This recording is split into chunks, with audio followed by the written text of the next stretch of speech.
সময় এমন হয় যে আমাদের শুভ মানসিকতা, শুভ বিচারে, শুভ কর্মে মানুষ সন্দেহ করেন,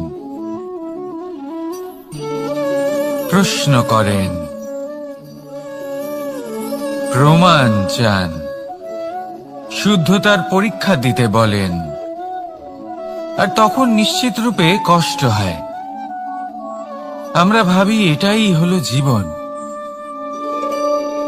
এত শুভ ভাবনা ভেবেও, শুভ কর্ম করেও মানুষ আমাদেরই সন্দেহ করেন। দুঃখ অবশ্যই হয়, কিন্তু দুঃখী হবার কোনো প্রয়োজন নেই। কেন নেই? কারণ যদি কেউ আপনাকে সন্দেহ করে, করতে দিন। সংসারে কি হয় তা দেখুন। এই সংসারে সোনার শুদ্ধতাকেই পরখ করা হয়, কয়লার কটুতাকে নয়। আপনি হলেন স্বর্ণ, তাই আপনার শুদ্ধতা অবশ্যই পরখ করা হবে। সেটা তো হবেই হবে। আপনি নিজেকে দুঃখী করবেন না। আপনার কর্ম শুধু একটাই, স্বর্ণর মতো উজ্জ্বল থাকা। এই সংসার আপনার ভাবনা, চিন্তা, কর্ম এবং শুদ্ধতার প্রমাণ পেতেই থাকবে। তাই আসুন আর আমার সাথে ভালোবেসে বলুন, রাধা রাধা। অনেক সময় এমন হয় যখন মানুষ আমাদের সত্যকে অস্বীকার করতে থাকেন আর মানুষের মিথ্যে কথাগুলিকে গ্রহণ করেন, তাও আবার অত্যন্ত সহজে। তখন আমাদের খুব দুঃখ হয়, বড়ই ক্রোধ হয় মানুষের এই মানসিকতা নিয়ে। কিন্তু এটা জানা অত্যন্ত গুরুত্বপূর্ণ যে এমন কেন হয়। কারণটা কি আপনি? আপনারই কি কোনো দোষ রয়েছে? কখনোই নয়। কারণ হলো এটা যে এই যে সত্য, এই সত্যের মূল্য অত্যন্ত অধিক। এতটাই অধিক যে অনেক সময় অনেক ধনী ব্যক্তিও এর মূল্য মেটাতে পারেন না। সেখানেই যদি মিথ্যের কথা বলি, তাহলে এর মূল্য অত্যন্ত কম। অত্যন্ত সহজেই মিথ্যে সবার মধ্যে বিক্রি হয়। সত্যি বলতে এটা ভাবা আপনার কর্ম নয় যে লোকে কেন আপনাকে বুঝতেই পারেন না, আপনার সত্য কেন বুঝতে পারেন না। আপনার কর্ম হলো আপনার সত্যের সাথে দাঁড়িয়ে থাকা, সেই সত্যের সাথে চলতে থাকা। কারণ সত্য তার কাছেই আসবে যে সত্যকে খুঁজে নিতে চায়। নয়তো বেশিরভাগ মানুষ মিথ্যেকে নিয়েই প্রসন্ন রয়েছেন। আপনি সত্যের সাথে কর্মের পথে অগ্রসর হতে থাকুন। সত্য বেশি দিন লুকোনো থাকে না। সংসারের সম্মুখে এটা অবশ্যই একদিন আসবে, কিন্তু তখনও সেটা মানুষের ওপর সে বিশ্বাস করবে কি করবে না। আপনি কর্ম করতে থাকুন আর আমার সাথে ভালোবেসে বলুন, রাধা রাধা। জীবনে যখনই আমরা এমন কোনো পথে চলতে চাই যা মূলত কাঁটায় ভরা ছোট পাথর থাকে, যা বিঁধে যেতে পারে, তখন আমরা কি করি? আমরা পাদুকা ব্যবহার করি, আর তারপরে আমরা খুব সরলভাবে সেই পথে অগ্রসর হতে পারি। কিন্তু যদি পাদুকা আর পায়ের মাঝে কোনো ছোট পাথরও এসে ফেঁসে যায়, তখন কিন্তু আমরা খুব কোমল পথও পার করতে পারবো না। কিছু বুঝলেন আপনারা? এর সারমর্ম হলো এটাই যে আমরা বাইরের যুদ্ধ জয় করতে পারি, সেখানে সফল হতে পারি, কিন্তু তার থেকেও অনেক বেশি গুরুত্বপূর্ণ আর অনেক বেশি কঠিন অন্তরের যুদ্ধ হয়। অন্তরের সমস্যাগুলি হয় লোভ, মোহ, ক্রোধ, লালসা, ভয়। যদি এইগুলি আপনার মধ্যে থাকে, তাহলে আপনি সংসারের যে কোনো স্তরে পৌঁছতে পারেন, অনেক বড় বড় যুদ্ধ জয় করতে পারেন, কিন্তু আপনি সন্তুষ্টি পাবেন না। তাই সর্বপ্রথম নিজেকে শুধরে নিন, তারপরে এই সংসারকে জয় করুন। তবে তার আগে আমার সাথে ভালোবেসে বলুন, রাধা রাধা। কখনো কখনো আমরা কোনো কাজ আরম্ভ করার বিষয়ে ভাবি, তারপর আরো ভাবি, তারপর আরো ভাবি, আর ভাবতেই থাকি। দেখুন, এটা কোনো অন্যায় নয় যে আমরা কোনো কাজ আরম্ভ করার পূর্বে তার বিষয়ে ভাবনা চিন্তা করছি, সেটা বোঝার চেষ্টা করছি, ঠিক আছে। কিন্তু সম্পূর্ণ সময় এই চিন্তায় ব্যর্থ করা উচিত নয়। যদি আপনি বেশি সময় লাগিয়ে ফেলেন, তাহলে সময় আপনার ওপর অবশ্যই রুষ্ট হবে। আর কেনই বা হবে না? আপনি সময় নষ্ট করছেন, আর সেটা উচিত নয়। দেখুন, নিশ্চিতভাবে ভাবনা চিন্তা করুন, বিবেচনা করুন, পূর্ণরূপে করুন, কিন্তু এটাও মনে রাখবেন যে উচিত সময়ের মধ্যে আপনাকে কর্ম আরম্ভ করতেই হবে। যদি ভাবতেই থাকেন, তাহলে কর্ম আরম্ভ করতে পারবেন না। আর এই সময় অত্যন্ত বলশালী। যদি একে সম্মান করেন, তাহলে তা আপনার সাথে থাকবে, আর যদি না করেন, তাহলে থাকবে না। আসুন সময়কে সম্মান করুন, আর আমার সাথে ভালোবেসে বলুন, রাধা রাধা। আপনি কখনো ভেবে দেখেছেন কি সেই জিনিস যা আপনাকে সামনে এগোতে বাধা দিচ্ছে? ধরুন, আপনি কোনো পথ দিয়ে যাচ্ছেন, পা মুচকে গেলে তা আপনাকে সামনে এগোতে বাধা দেয়। সেইভাবেই জীবনে ক্ষুদ্র চিন্তা আপনাকে সামনে এগোতে বাধা দেয়। দেখুন, যদি কোনো চাক থাকে যার মধ্যে ফাটল রয়েছে, তা আপনাকে ভালো মাটির পাত্র বানাতে দেবে না। ঠিক সেইভাবেই কাউকে ঈর্ষা করলে তা আপনাকে মহান হতে দেবে না। আমি উচ্চস্তরীয়, আরো নিচুতে রয়েছে, এই ভাবনা কখনোই আপনাকে উচ্চ স্তরে পৌঁছতে দেবে না। মন থেকে সকল বিকার, ঈর্ষা, মোহ, লোভ, লালসা এই সব ত্যাগ করুন। চিন্তা ভাবনাকে বড় করে তুলুন, ধন্যাত্মক বোধ জাগিয়ে তুলুন, আর সম্পূর্ণ সমর্পিত হয়ে কর্ম করুন। মহানুভবতা আর সাফল্য এই দুই আপনার পদানত হয়ে থাকবে। তাহলে আসুন আর আমার সাথে ভালোবেসে বলুন, রাধা রাধা। খুব বড় একটা প্রশ্ন করতে চলেছি, এই সংসারের সব থেকে বেশি সুখী কে? এবার কেউ বলবে সেই ব্যক্তি যিনি সব থেকে বেশি ধনী, যার কাছে সব থেকে বেশি ধন আছে, আভূষণ আছে, স্বর্ণ আছে। কেউ বলবেন কোন রাজ্যের রাজা, কারণ তিনি শাসন করতে পারেন, তার আদেশ ছাড়া কোনো কাজ সম্ভব নয়, ইত্যাদি ইত্যাদি।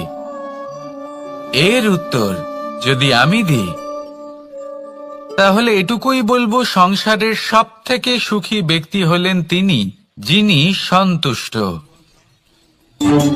তার কাছে সন্তোষরূপী ধন আছে, যা তাকে সুখী রাখে। এবারে এই সন্তুষ্টি, সেটা কিভাবে আসে জীবনে? এটা আসে ধৈর্যের কারণে। ধৈর্যের এই অনুভূতি অত্যন্ত শক্তিশালী। এই ধৈর্যই কিন্তু আমাদের ধরিত্রীকে ধরিত্রী মাতা করে তোলে, কারণ ধরিত্রী মাতা ধারণ করেন, সহ্য করেন, ধৈর্য ধরেন এবং নিজের কর্ম করতে থাকেন। সেটা ধৈর্যই ছিল মাতা সীতার মধ্যে, যা রাবণের অন্ত করে দিল। এই ধৈর্যের কারণেই নারায়ণ কুর্ম অবতার ধারণ করেছিলেন, বড় একটা পর্বতকে পৃষ্ঠে ধারণ করেছিলেন এবং সমুদ্র মন্থনকে সম্ভব করেছিলেন। সেই জন্য সর্বপ্রথম মনের মধ্যে ধৈর্যকে নিয়ে আসুন। এই ধৈর্যই আপনাকে সন্তুষ্টির পথে নিয়ে যাবে, আর এই সন্তুষ্টি আপনাকে লোভ, মোহ এবং লালসার পথ থেকে দূরে নিয়ে সুখের পথে নিয়ে যাবে। আর তখন এই মন প্রসন্ন হয়ে বলবে, রাধা রাধা।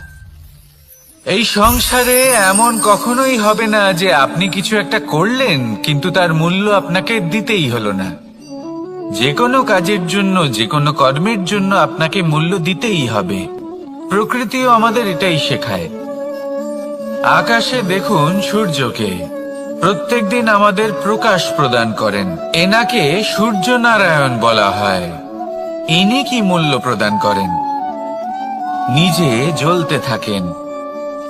ধরিত্রী মাতা, এই ভূমি, ইনি কি মূল্য প্রদান করেন? প্রহার সহ্য করেন।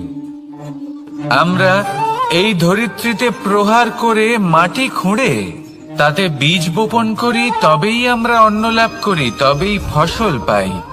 জীবনে যদি আপনাকে সফল হতে হয়, সম্মান পেতে হয়, যশ পেতে হয়, তাহলে আপনাকে মূল্য দিতেই হবে।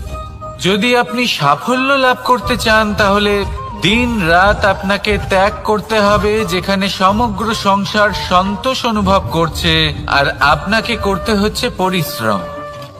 যদি আপনি সম্মান প্রাপ্ত করতে চান, তাহলে আপনাকে সেই সুখ ত্যাগ করতে হবে যা সবার কাছে রয়েছে। যদি আপনি যশ লাভ করতে চান, তাহলে নিজের অন্তরকে মেরে ফেলা আপনাকে শিখতে হবে, তবেই আপনি যশ লাভ করবেন। জীবনে শুধুমাত্র ধন মূল্যবান নয়, কিন্তু এই যে মূল্যের কথা আমি বলছি, সেটা যদি আপনি দিতে পারেন, তাহলে নিশ্চিত রূপে এটা আপনাকে আরো মূল্যবান করে তুলবে, নিশ্চিত রূপে গড়ে তুলবে। তাহলে এটাই করুন আর আমার সাথে ভালোবেসে বলুন, রাধা রাধা। असतो मा सद्गमय, तमसो मा ज्योतिर्गमय, মৃত্যুর্মা মৃতঙ্গময়। জ্ঞান সেটাই যা অসত্য থেকে সত্যের পথে চালিত করে। প্রকাশ সেটাই যা অন্ধকার থেকে আলোর পথে নিয়ে আসে। জীবন সেটাই যা মৃত্যু থেকে অমরত্বের পথে নিয়ে যায়। এবার এই তিনটে, জ্ঞান, জীবন এবং প্রকাশ, একই রকম। শূন্য থেকে এর উৎপত্তি হয় এবং আস্তে আস্তে আপনার জীবনে বিস্তার লাভ করে। এবার আমরা এটাই ভাবি যে কেমন করে এই তিনটিকে আগলে রাখা যায়। এর উত্তর হলো, এদের আগলে রাখার প্রয়োজনই নেই, ভাগ করে দিতে হবে। কোনো বৃক্ষকেই দেখে নিন, একটি বৃক্ষ অনেক বছর ধরে বেঁচে থাকে। কেন? কারণ সে ভাগ করে দিতে জানে। সে নিজের বীজ ছড়িয়ে দেয়, এই ধরিত্রীতে দেয়। সেই বীজ যা অঙ্কুরিত হয়ে এক নতুন বৃক্ষকে জন্ম দেয়। শুধু ছড়িয়ে দিয়ে একটি বৃক্ষ জীবন দান করতে পারে। যদি কোনো ব্যক্তি জ্ঞান ছড়াতে শিখে যান, যদি প্রকাশ, আলোর কিরণ ছড়িয়ে দিতে শিখে যায়, কোনো ব্যক্তি তার জীবনের সুখ ছড়িয়ে দিতে শিখে যান, তাহলে তিনি মৃত্যুর পরও মৃত হন না। এই ভাগ করে দেওয়ার সুখটাই কিছুটা আলাদা। এই সুখ অনুভব করুন আর আমার সাথে ভালোবেসে বলুন, রাধা রাধা। এই সংসারের সব থেকে বড় যুদ্ধ কোনটা? দেব-অসুরের যুদ্ধ যা অনেক বছর ধরে চলেছিল, নাকি রাম রাবণের যুদ্ধ, নাকি মহাভারত?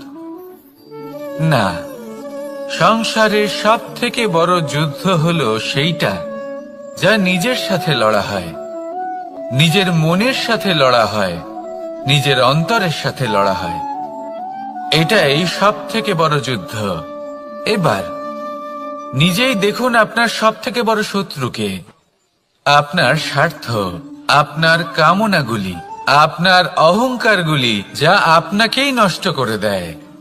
যদি এদের ওপর আপনি বিজয় লাভ করতে পারেন, তাহলে ধরে নিন এই সংসারে সবার উপরে আপনি বিজয় লাভ করতে পারবেন। এই সংসারে কেউ আপনাকে পরাজিত করতে পারবে না, কিন্তু তার জন্য প্রয়োজন অনুভূতির। অনুভূতি ভালোবাসার, অনুভূতি অনুপ্রেরণার। যে ব্যক্তি ভালোবাসতে পারেন এবং প্রেরণা দিতে পারেন তিনি চিরকাল জয়লাভ করতে পারেন। নিজের কাছে ভালোবাসার এক অস্ত্র রাখুন আর প্রেরণার এক ঢাল। জীবনে কেউ আপনাকে পরাজিত করতে পারবে না। আসুন আর আমার সাথে ভালোবেসে বলুন, রাধা রাধা। মানুষ চিরকাল বড় মানুষ হয়ে উঠতে চায়, সবসময় সেই নিয়ে কল্পনা করে। কিন্তু প্রশ্ন হলো এটাই যে মানুষ বড় কখন হতে পারে? যখন সে ধনী হয়ে ওঠে, নাকি যখন তার কাছে সম্মান থাকে, নাকি যখন রূপবান হয় বা অধিক শক্তিশালী হয়? মানুষ বড় মানুষ তখনই হতে পারে যখন বিপদের সময় সে অন্য কোনো মানুষের পাশে এসে দাঁড়ায়। তাই সর্বপ্রথম এটা শিখুন। হয়তো এই জন্যই হনুমান শ্রীরামের কাছে এতটা বড়, আর হয়তো এই জন্যই বলরাম দাদা আমার কাছে এত বড়। যদি আপনিও জীবনে বড় হয়ে উঠতে চান, তাহলে কারোর সাথে তার দুঃখের সময়, তার সংকটের সময় তাকে সঙ্গ দিন আর পাশে এসে দাঁড়ান।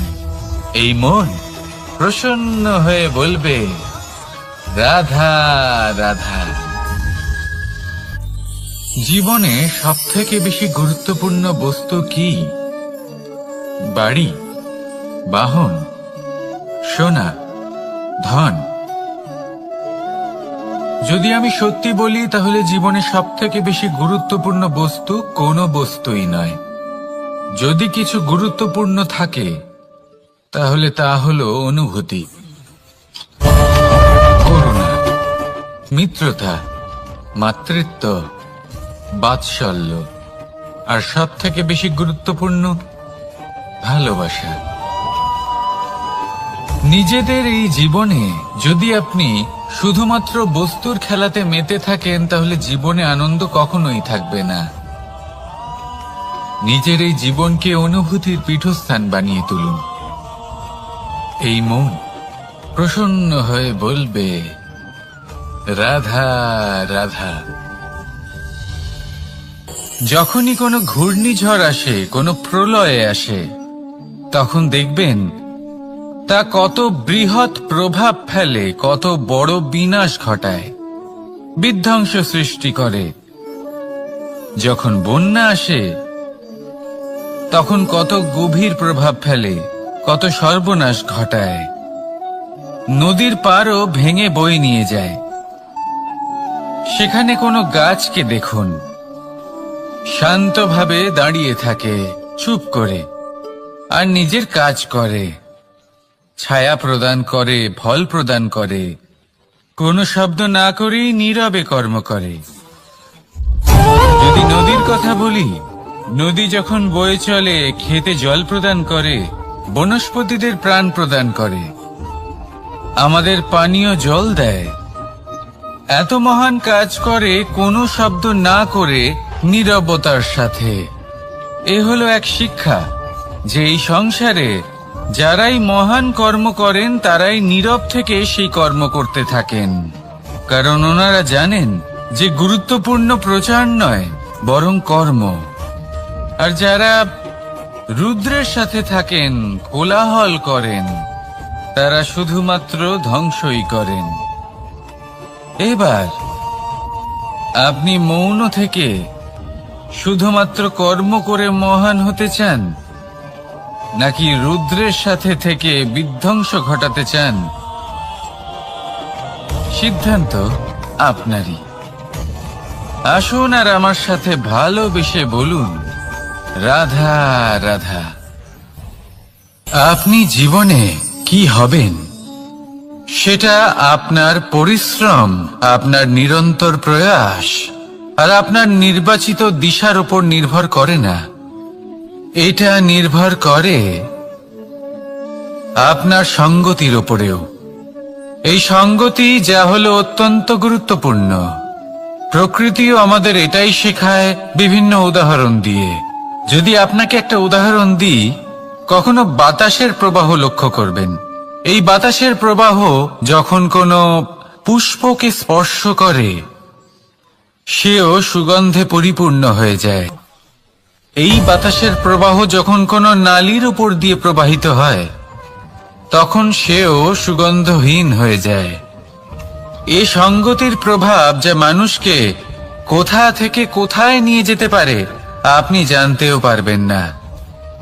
এ হলো সঙ্গতির প্রভাব, যেখানে চানার সাথে গুড়ও মিশে যেতে পারে। এ হলো সঙ্গতিরই প্রভাব, যেখানে একটা সাধারণ পাথর স্বর্ণের সাথে মিশে গিয়ে একটা রত্নে পরিণত হতে পারে। তাই এই সঙ্গতির বিষয়ে বিশেষ খেয়াল রাখবেন। আপনি কার সাথে মিশছেন, কি বলছেন, কি শিখছেন, আপনার অস্তিত্বের উপর তাদের কি প্রভাব পড়ছে সব লক্ষ্য করবেন। আর আমার সাথে ভালোবেসে বলবেন, রাধা রাধা। কর্ম এবং ফল। মানুষের স্বভাব হলো এটাই যে তিনি নিজের প্রত্যেক পরিশ্রমের প্রতিফল প্রার্থনা করেন। বেশিরভাগ সময় এই ফলাফলের চিন্তা করতে করতে, কল্পনা করতে করতে উনি কর্ম করতে থাকেন যে আমি এই কাজটা করলে এই ফল পাবো। সেই সব কল্পনা করতে থাকেন যা না তার হাতে আছে, না আছে অধিকার, আর না আছে নিয়ন্ত্রণ। উনি শুধু নিজের কর্ম করতে পারেন। উনি কি ফল পাবেন তা তার হাতে কখনোই নেই। তাই আপনিও শুধুমাত্র কর্ম করতে থাকুন, ফলের চিন্তা করবেন না। মনে রাখবেন, শিকড় এবং শাখা যেভাবে একে অপরের সাথে জড়িয়ে, সেইভাবেই একে অপরের সাথে জড়িয়ে কর্ম এবং ফল। যেরকম কর্ম আপনি করবেন সেরকম ফল আপনি অবশ্যই পাবেন। তাই এই ফলের আশায় কর্মের সময় কখনোই নষ্ট করবেন না, কারণ যে ব্যক্তি সময় নষ্ট করেন, সময় সেই ব্যক্তিকে অবশ্যই নষ্ট করে দেয়। কর্ম করুন নিঃস্বার্থভাবে, ফলের চিন্তা করবেন না। আর আমার সাথে ভালোবেসে বলুন, রাধা রাধা। কর্ম এবং ফল। দেখতে গেলে এই সমস্ত ব্রহ্মাণ্ড এই দুইয়ের মাঝেই স্থির হয়ে আছে। মানুষজন কর্ম করেন ভালো ফল লাভের আশায়, আর ভালো ফল লাভের আশায় উনি এটাই ভুলে যান যে উনি যে কর্ম করছেন তা কি করছেন। আমি বলেছিলাম কর্ম করুন ফলের চিন্তা না করে, কিন্তু কি কর্ম করছেন সেই বিষয়ে ভাবাটাও অত্যন্ত আবশ্যক। নয়তো অনেক সময় আমরা এমন কর্ম করে ফেলি যা না চাইতেও বিষে পরিণত হয়, যা হয়েছে দুঃশাসনের সাথে, দুর্যোধনের সাথে, গুরু দ্রোণের সাথে। একজনের মানসিকতা উচিত ছিল না, একজনের বিবেক উচিত ছিল না, আরেকজন যে পক্ষ নির্বাচন করেছিলেন সেই পক্ষ উচিত ছিল না। আর যা কিছু ওনাদের সাথে হলো, আপনার, আমার, আমাদের সকলের সাথে তা হতে পারে। আমি বলেছিলাম কর্ম করুন, ফলের চিন্তা করবেন না, কিন্তু এই কর্মের বিষয়ে বিচার করে দেখাটাও ততটাই আবশ্যক। দেখুন, কর্ম করার উচিত প্রক্রিয়া ফলের চিন্তা না করা, কিন্তু যদি আপনার কর্ম শুভ হয় তাহলে তার ফলও নিয়তি আপনাকেই দেবে। সর্বদা কর্ম করার সময় এটা ভাবুন যে আপনার এই কর্ম এই সংসারকে, এই সমাজকে, আপনার পরিবারকে, আপনার আশেপাশের মানুষজনকে কোন দিশায় নিয়ে যাবে। যদি এটা সবার জন্য মঙ্গলময় হয় তাহলে কর্ম করতে থাকুন। আর হ্যাঁ, নিশ্চিত রূপে ফলের চিন্তা করবেন না। আসুন আমার সাথে ভালোবেসে বলুন, রাধা রাধা। বটবৃক্ষের বীজ সর্ষের দানার থেকেও ছোট হয়, কিন্তু যখন তা নিজের রূপ ধারণ করে তখন তা বিশাল বৃক্ষের আকার ধারণ করে, যা সহস্র বছর ধরে বেঁচে থাকে, ছায়া প্রদান করে, পাখিদের আশ্রয় প্রদান করে, আর দেয় পথচারীদের বিশ্রাম করার স্থান। কেন? কারণ সেই ছোট বীজ তা মাটির ভেতরে গিয়ে নিজের খোলস ত্যাগ করে। অন্ধকারে থাকে সে, যতই আলো আসুক না কেন, যতই বর্ষা আসুক না কেন, সব সহ্য করে। আর তারপরে একটা চারা গাছ অঙ্কুরিত হয়, তারপর ধীর গতিতে একটা বিশাল বৃক্ষতে পরিণত হয়। দেখুন, জীবনে কঠিন সময় আসে, এই জন্য নয় যে আপনি হার মেনে নেবেন। এই জন্য আসে যাতে আপনি ভবিষ্যৎ নির্মাণের জন্য নিজেকে তৈরি করতে পারেন। যদি কঠিন সময়ে আপনি ওই বীজের মতো দৃঢ় হয়ে থাকতে পারেন, তাহলে আপনিও একদিন সেই বিশাল বৃক্ষের মতো নিজের অস্তিত্ব গড়ে তুলতে পারবেন, যা সহস্র বছর পর্যন্ত মনে রাখা হবে। আসুন আমার সাথে ভালোবেসে বলুন, রাধা রাধা। এই ব্রহ্মাণ্ড কত বৃহৎ, তাই না? যার সম্মুখে এই পৃথিবীকেও একটা বিন্দুর মতো মনে হয়। আর এই পৃথিবীতে আমরা কে হই, আমাদের আকার কিরকম, আমাদের অস্তিত্বই বা কি? যখন আমরা এভাবে ভাবি তখন মনে হয় আমরা কিছুই নই। তা আমরা যখন কিছুই নই, তাহলে আমরা এত চিন্তা করি কেন? কি ভেবে ভয় পাই? কাকেই বা এত ভয় পাই? কে আমাদের মারতে পারে আর কেই বা আমাদের জন্ম দেবে? আত্মার আসলে না কখনো জন্ম হয় আর না কখনো মৃত্যু। আত্মা শুধুই শরীর বদল করে। আপনি, আমি, আমরা সকলে এই শরীর নয়, আমরা হলাম আত্মা, যা হলো পরম আত্মার পরম অঙ্গ। সেই জন্য মনে রাখবেন, বাইরের কোথাও দেখবেন না, নিজের অন্তরের গভীরে গিয়ে দেখুন, আত্মাকে উপলব্ধি করতে শিখুন। ক্লেশ, ভয়, চিন্তা, এই সব কিছুর থেকে নিজেকে দূরে রাখুন, তাহলেই উপলব্ধি করতে পারবেন পরমাত্মাকে।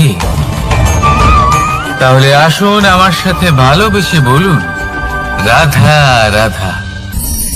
পরিবর্তন এই সংসারের শাশ্বত নিয়ম। কোন রাজা নেই যিনি চিরকাল রাজা থাকেন, কোন ধনী ব্যক্তি নেই যিনি চিরকাল ধনী থাকবেন। এই সংসারে সূর্যের স্থান নেওয়ার জন্য চন্দ্রিমার আগমন ঘটে। কোন স্থান যাকে পতিত বলা হয়েছিল, সেখানে মহল তৈরি হয়েছে। কোন স্থান যাকে আজ মলিন বলা হয়েছে, কাল সেখানে মন্দিরও স্থাপন হতে পারে। কোন ঋতু চিরকালের জন্য থাকে না, কখনো সময় চিরকাল একরকম থাকে না। আজ যা আপনার কাছে রয়েছে, কাল অন্য কারোর ছিল। আজ যে আপনার কাছে রয়েছে, কাল তা অন্য কারোর কাছে চলে যাবে। আপনার সাথে কিছু থাকলে তা হলো আপনার কর্ম, কিন্তু সেই কর্মের পরিণামও আপনার নয়। আপনি শুধু কর্ম করুন, বাকি সবকিছুই পরিবর্তনশীল। কিন্তু সেই পরিবর্তনকে দেখে ভয় পাওয়ার প্রয়োজন নেই, তাকে স্বাগত জানান। যদি আপনি হাসি মুখে সেই পরিবর্তনকে স্বাগত জানান, তাহলে এই পরিবর্তনও হাসি মুখে আপনার সাথে থাকবে। আসুন আমার সাথে ভালোবেসে বলুন, রাধা রাধা। সঞ্চয় মানুষের যখন থেকে বোধ বুদ্ধি হয়, সঞ্চয় করতে আরম্ভ করে দেন। সঞ্চয় করতে থাকেন ভোজনের, সঞ্চয় অর্থের, সঞ্চয় শক্তির। নিজের জন্য করেন, নিজের পরিবারের জন্য করেন, নিজের স্ত্রীর জন্য করেন, সন্তানের জন্য করেন, সন্তানের জন্যও সঞ্চয় করেন। সঞ্চয় করার জন্য ওনার কাছে অনেক কারণ রয়েছে, কারণ উনি এটা ভাবেন যে এই সঞ্চিত শক্তির জন্য কেউ ওনার কোনো ক্ষতি করতে পারবে না। মানুষ ভুলে যান একটা গুরুত্বপূর্ণ কথা, এই সত্য, উনি এই সংসারে খালি হাতেই এসেছিলেন, আর এখান থেকে ওনাকে খালি হাতেই যেতে হবে। যা এখানকার তা এখানেই থেকে যাবে।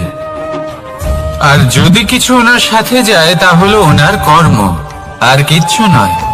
তাই যদি কিছু অর্জন করতে চান, তাহলে শুভ কর্ম অর্জন করুন, আত্মশক্তি অর্জন করুন, কারণ পরলোকে এটাই হবে আপনার সম্পত্তি। তাহলে কি এটা আপনি অর্জন করতে চান না?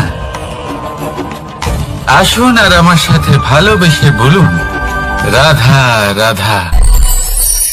সদিচ্ছা। দেখতে গেলে 3 অক্ষরে তৈরি এই শব্দ, কিন্তু সমস্ত ত্রিলোক তার উপরেই আধারিত। আপনি এই সংসারে এসেছেন, তখন অবশ্যই শ্বাস নেবেন, কিন্তু তার বদলে আপনাকে কিছু তো দিতেই হবে। আপনার উপর নির্ভর করছে আপনি কি দেবেন। কি দেবেন এই সংসারকে, এই সমাজকে, নিজের পরিবারকে, আর তার বদলে কি নেবেন? যশ নাকি অপযশ? দেখুন, এক ছিল রাবণ, যে কিনা সমুদ্র পার করলো সীতাকে অপহরণ করার জন্য, আর এক ছিলেন রামচন্দ্র, যিনি সমুদ্র পার করেছিলেন, সেতু বানিয়ে গিয়েছিলেন সীতাকে ফিরিয়ে নিয়ে আসার জন্য।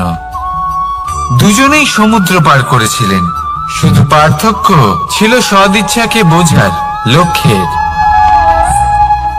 অনেক মানুষের যাত্রা একরকম হতেই পারে, কিন্তু আনন্দ তখনই লাভ করবেন যখন লক্ষ্য শুভ হবে, মহান হবে। এই লক্ষ্য দিয়ে এই সংসারের কল্যাণ হবে এবং মানুষের সম্মান হবে। যদি আপনার সংকল্প উচিত হয়, তাহলে আপনার লক্ষ্য উচিতই হবে, নয়তো শুধুমাত্র বিনাশ হবে।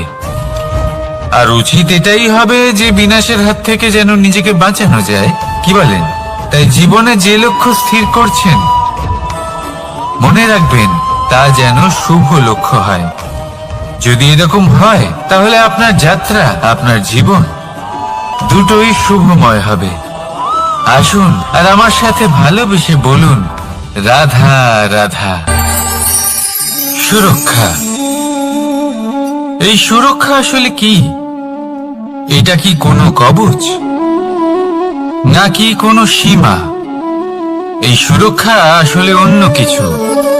আমাদের মাতা পিতা, আমাদের প্রিয়জন, আমাদের বন্ধু, এই সমাজ, আমাদের শুভাকাঙ্ক্ষী, আমাদের আত্মীয়, এনারা সবাই আমাদের জীবনে কোনো না কোনো ভাবে সুরক্ষা দিয়ে থাকেন, একটা কবচ দিয়ে থাকেন কোনো না কোনো রূপে। কিন্তু দেখতে গেলে আমাদের পরাক্রমের পথে, আমাদের বীরত্বের পথে, আমাদের সাহসের পথে এই সুরক্ষাই সব থেকে বড় বাধা হয়ে দাঁড়ায়। একবার ভেবে দেখুন, যদি আপনি কোনো সুরক্ষাই না পান, বা যদি আপনি এই সুরক্ষা ভেঙে বাইরে আসতে পারেন, তাহলে আপনার বীরত্ব চরম সীমায় পৌঁছে যায়। কেন? কারণ তখন আপনি জানেন যে এই সংসারের সম্মুখীন আমাদের নিজেদেরই হতে হবে। আপনি বুঝে যান যে শত্রুর সম্মুখীন এবার নিজের বলের দ্বারা, নিজের পরাক্রমের দ্বারা, নিজের সাহসের দ্বারা করতে হবে। আর তখন আমাদের মনের মধ্যে এই শক্তি জাগ্রত হয়। এই শক্তি অন্তরেই বসবাস করে। শুধু এটা চিনে নিতে হবে, একে জাগ্রত করতে হবে। আর এটা সুরক্ষা ভেঙে যাওয়ার পরেই সম্ভব হয়। আর যারা নিজের শক্তি সম্পর্কে জানেন, যিনি নিজেই জানেন তিনি কতটা শক্তিশালী, তিনি নিজেই নিজের সুরক্ষা কবচ চিরকালের মতো ভেঙে ফেলে দেন, ঠিক কর্ণের মতো।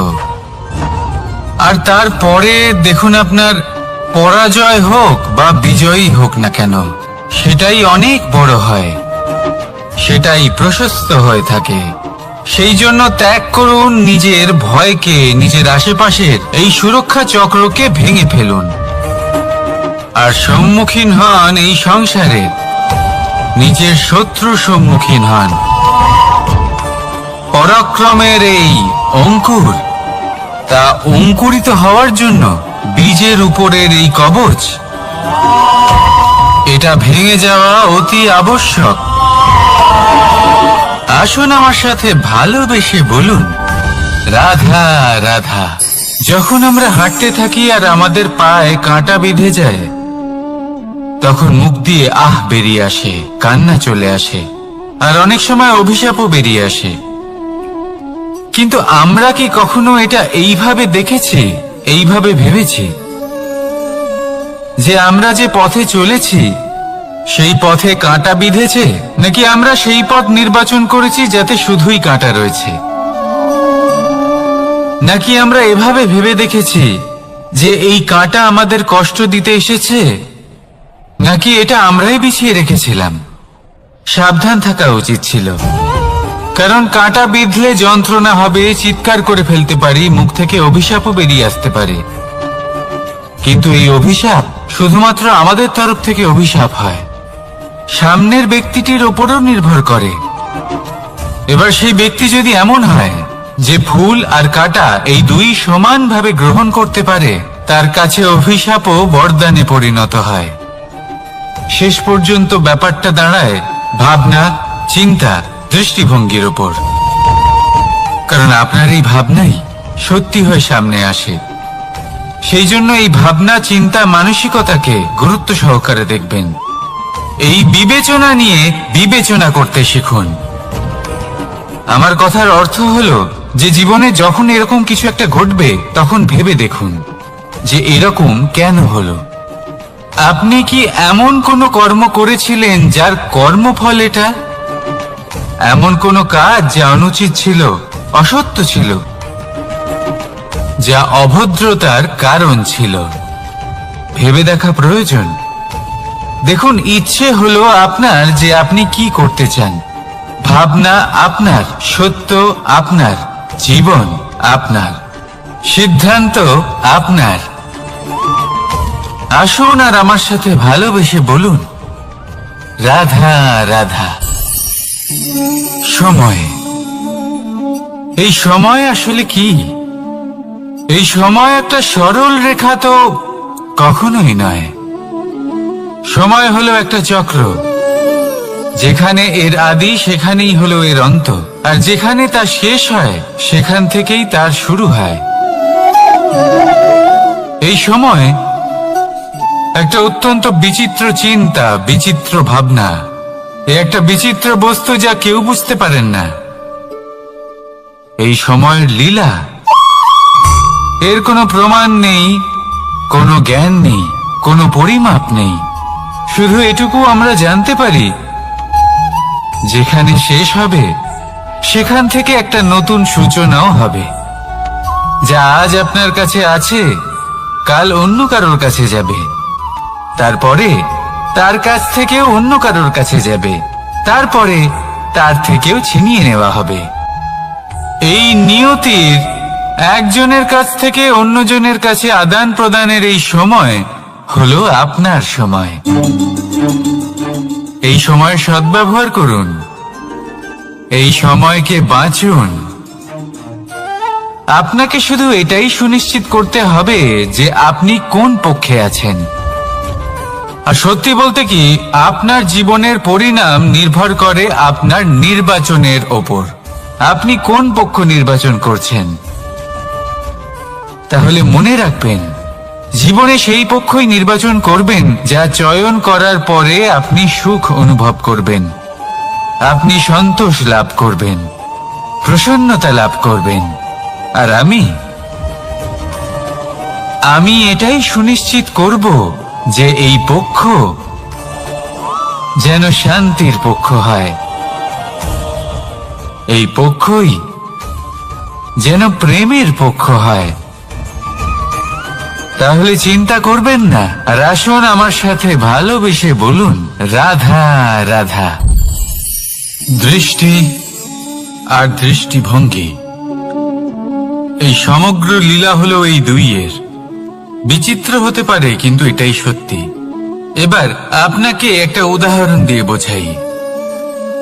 অনেক সময় আপনি কোনো ব্যক্তিকে এটা বলতে শুনবেন যে আমি আমার নিজের উপরে গর্ব করি, আমি নিজেকে নিয়ে গর্ব করি, আমি খুব ভালোভাবে আমার মা বাবার সেবা করি, ওনাদের আমি সবসময় সুখী রাখি, ওনাদের আমি একটা বাড়ি দিয়েছি, সকল সুখ সুবিধা দিয়েছি, ওনাদের জীবনে প্রত্যেক জিনিস দিয়েছি আর দেব যা তাদের প্রয়োজন। এবার আমাকে বলুন যে আপনি কে হন? আপনি হলেন সেই বীজ যা আপনার মাতা পিতা রোপণ করেছেন। আপনার মা বাবাই আপনাকে এই সংসারে জন্ম দিয়েছেন। এবার এইসব কথার কি তাৎপর্য? এই হলো সেই ব্যক্তির দৃষ্টিভঙ্গি। এবার দেখা যাক এই প্রকৃতি আমাদের কি শেখায়। কখনো কোনো গাছকে দেখবেন, যখন সেই গাছে ফল আসে, সে মালিকে এটা বলে না যে দেখো আমি তোমাকে ফল খেতে দিচ্ছি। সেই বৃক্ষ এটা বলে না যে দেখো আমি তোমায় আহার করতে দিচ্ছি, কারণ ও জানে যে এটা হলো সেই মালির পরিশ্রম, এটা হলো তারই কর্মের ফল, আর এটা তারই পাওয়া উচিত। সে বলে যে তোমার জিনিস তোমাকেই অর্পণ করলাম, এ আমার জিনিস নয়। ও জানে সেই মালির গুরুত্ব আসলে কি, এটা হলো তার দৃষ্টিভঙ্গি। সেজন্য আপনি জীবনে কোন ব্যক্তির মধ্যে, কোন পশু পাখির মধ্যে, কোন প্রাণীর মধ্যে, কোন পরিস্থিতিতে, কোন আবেগের মুহূর্তে কি দেখতে পাচ্ছেন, সেটা আপনার দৃষ্টিভঙ্গির উপরে নির্ভর করছে। তাই নিজের মনে ধনাত্মক ভাব জাগ্রত করুন, শুভ চিন্তা নিয়ে আসুন। এই ভাবনাই সত্য হয়ে সামনে আসবে। এই দৃষ্টিভঙ্গি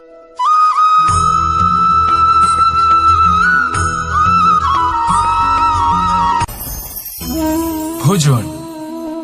এবার ভোজন সংগ্রহ করার জন্য মানুষ কি না করেন, সবসময় চেষ্টা করতে থাকেন।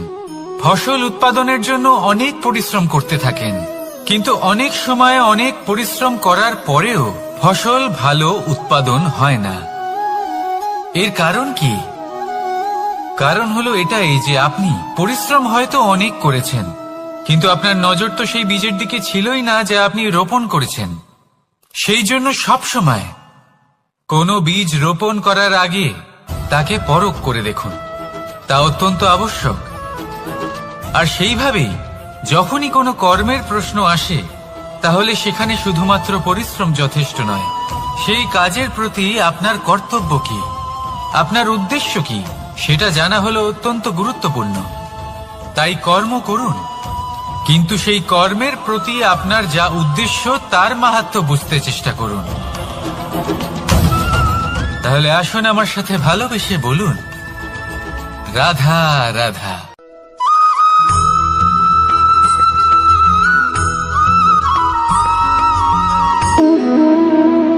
সম্পর্ক হলো আমাদের জীবনের একটি আধার। কিছু সম্পর্ক এমন যা আমরা জন্মসূত্রে লাভ করি, যেমন পরিবার, মা বাবা। কিছু সম্পর্ক আছে যা আমরা জীবনে অর্জন করে থাকি, তা সে প্রেমের হোক, স্নেহের হোক বা বন্ধুত্বের। এই সকল সম্পর্ক লাভ করার বা গড়ে তোলার 5টি ধাপ রয়েছে। প্রথম ধাপ, কোনো ব্যক্তির সাথে আলাপ হওয়া, তার সাথে কথা বলা বা তাকে দেখা। দ্বিতীয় ধাপ, সে ব্যক্তিকে আমাদের ভালো লাগা। তৃতীয় ধাপ, আমাদের এটা চাইতে শুরু করা যে জীবনে এই ব্যক্তি যেন আমাদের বন্ধু হন, আমাদের জীবনে থাকেন, বা আমাদের কাউকে ভালোবেসে ফেলা। আর এটা আমাদের ভাবা বা চাওয়া যে সেই ব্যক্তি যেন আজীবন আমার সাথে থাকেন, আমার জীবনে আমার সাথী হয়ে। চতুর্থ ধাপ, লাভ করা। এবার এই ধাপটি অনেক মানুষের পক্ষেই খুবই সরল হয়, বড়ই সরল ভাবে নিজেদের সঙ্গীকে লাভ করে থাকেন। কিছু মানুষের জন্য এই ধাপ অত্যন্ত কঠিন হয়ে থাকে। অনেক প্রতিকূল পরিস্থিতির উপর জয়লাভ করে তারা সঙ্গীকে লাভ করেন, কিন্তু লাভ অবশ্যই করেন। এরপরে আসে পঞ্চম, অন্তিম এবং সব থেকে গুরুত্বপূর্ণ ধাপ। সেটা হলো সেই সম্পর্ক পালন করা। এটা হলো এমন এক বিষয় যা প্রত্যেক মানুষের শেখা উচিত। যদি ব্যক্তি নিজের জীবনে সম্পর্ক রক্ষা করতে শিখে যান, তবে প্রত্যেক সম্পর্ক তার জীবনকে স্বর্গ করে তুলবে। আসুন আর আমার সাথে ভালোবেসে বলুন, রাধা রাধা।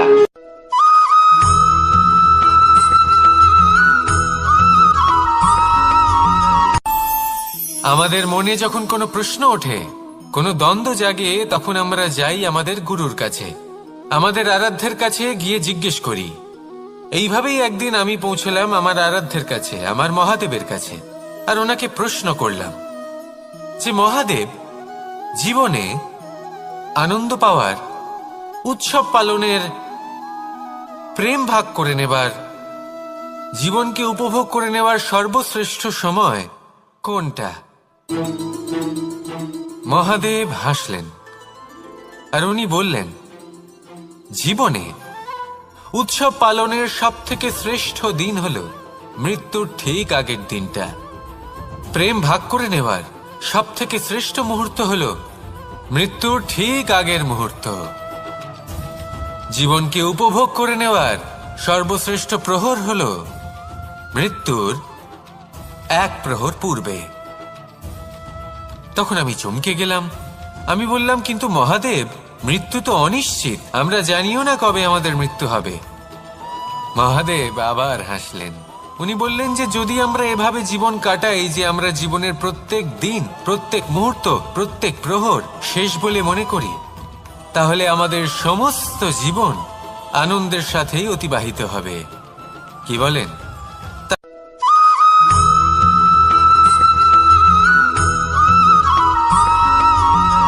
এই সংসারে কোনো বস্তু হোক বা ব্যক্তি হোক, তার একার গুরুত্ব কিন্তু খুব বেশি নয়।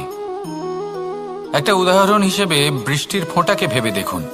যদি একটি বৃষ্টির ফোঁটা হয় তাহলে তার খুব বেশি গুরুত্ব থাকে না, কিন্তু যখন সহস্র বৃষ্টির ফোঁটা মেঘের মধ্যে দিয়ে ঝরে পড়ে, তখন সেটা বর্ষার রূপ ধারণ করে। সেই বর্ষা যা এই প্রকৃতিকে শান্ত করে। সেইভাবেই পাথরের ছোট টুকরো, তার খুব বেশি গুরুত্ব থাকে না, কিন্তু যখন অসংখ্য পাথরের টুকরো একত্রিত হয় তখন তা পর্বতের আকার ধারণ করে।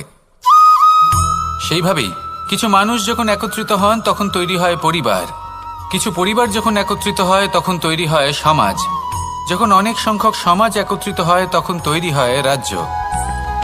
এবার এই রাজ্যের সব থেকে গুরুত্বপূর্ণ ব্যক্তি হতে পারেন রাজা, কিন্তু তাও সেই রাজা একা কিছু করতে পারেন না। যুদ্ধ লড়ার সময় তারও নিজের সৈন্যদলকে প্রয়োজন পড়ে।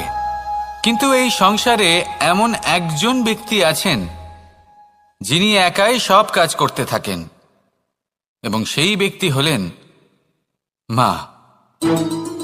আমাদের জীবনে একজন পিতার ভূমিকা কিন্তু নিঃসন্দেহে অমূল্য, কিন্তু আমাদের সকলের জীবনে যে ভূমিকা একজন মায়ের তা অন্য কারোর থাকে না। একজন মা একাই সন্তানকে বড় করতে পারেন, সংস্কারী করে তুলতে পারেন, তার জন্য পরিশ্রম করেন। আর এত কিছু কাজ করার পরেও তার কাজের জন্য তিনি প্রশংসা অবশ্য পান না। উল্টে যদি সেই সন্তান অনুচিত পথে চালিত হয়, অনুচিত কর্ম করে, তখন সেই মাকেই অপবাদের পাত্র হয়ে উঠতে হয়। আমাদের জীবনে মায়ের যোগদান কতটা সেটা বুঝুন। আপনাকে বড় করে তোলার জন্য উনি কতটা পরিশ্রম করেছেন সেটা বুঝুন। আজ থেকে, এখন থেকে, এই মুহূর্ত থেকে মাকে সম্মান করতে শিখুন। যখন সময় পাবেন, যখন সুযোগ হবে, তখন তার প্রশংসা করুন, ওনারও ভালো লাগবে। আর মায়ের এই মমতার জন্য, তার এই ভূমিকার জন্য আসুন সবাই মিলে আমরা তাকে প্রণাম করি, আর সকলে মিলে ভালোবেসে বলি, রাধা রাধা।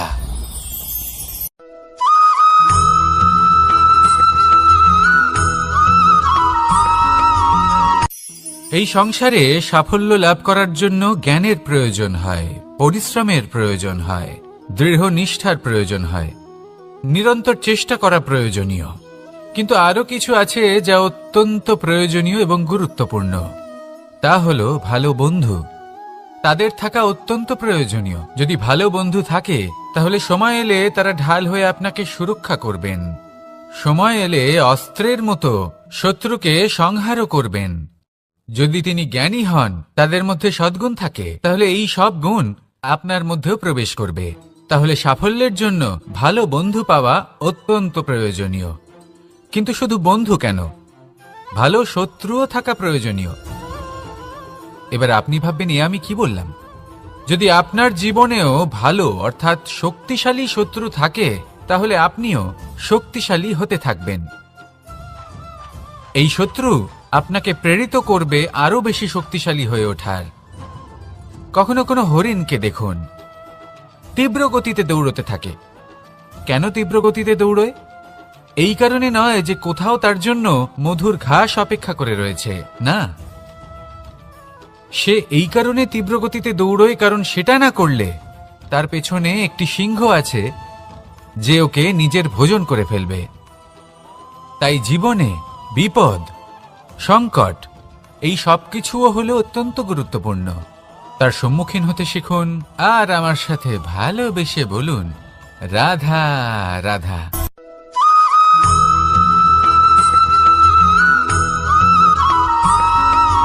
কথায় আছে, প্রত্যেক পুত্র তার পিতার প্রতিচ্ছবি হয়, আর সমস্ত প্রতিচ্ছবি চায় যেন সে তার অস্তিত্ব প্রাপ্ত করতে পারে। পুত্র চায় সে যেন তার পিতার মতো হয় বা কখনো কখনো তার থেকেও শ্রেষ্ঠ হয়। সেটা কোনো অনুচিত ব্যাপার নয়। অনুচিত তখন হয় যখন পুত্র নিজের পিতার মতো হবার স্বপ্ন পূরণ করতে গিয়ে বা তার থেকেও শ্রেষ্ঠ হওয়ার স্বপ্ন পূরণে অনুচিত পথের আশ্রয় নেয়। কারণ তারপরে সে তার পিতার গুণগুলি আত্মসাৎ করতে চায় না। সে শুধুই এটা চায় যে সংসারের চোখে যেন আমি শ্রেষ্ঠ প্রমাণিত হই। এটা অনুচিত। সংসারে এমন অনেক মানুষ আছেন যারা এই কারণে শ্রেষ্ঠ হওয়ার চেষ্টা করেন যাতে তার পরিবারের তার পিতার সম্মান বৃদ্ধি পায়। এমনও মানুষ থাকেন, আর এটাই হলো পার্থক্য উদ্দেশ্যের। মনে রাখবেন, যদি আপনার উদ্দেশ্য শুভ হয় তাহলে পথও শুভ হবে, যদি আপনার উদ্দেশ্য অশুভ হয় তাহলে পথও অশুভ হবে। তাহলে নিজের পিতার মতো হবার চেষ্টা অবশ্যই করুন, তার থেকেও শ্রেষ্ঠ হওয়ার চেষ্টা অবশ্যই করুন, কিন্তু মনে রাখবেন আপনার সংকল্প আর আপনার উদ্দেশ্য এই দুই শুভ হওয়া উচিত।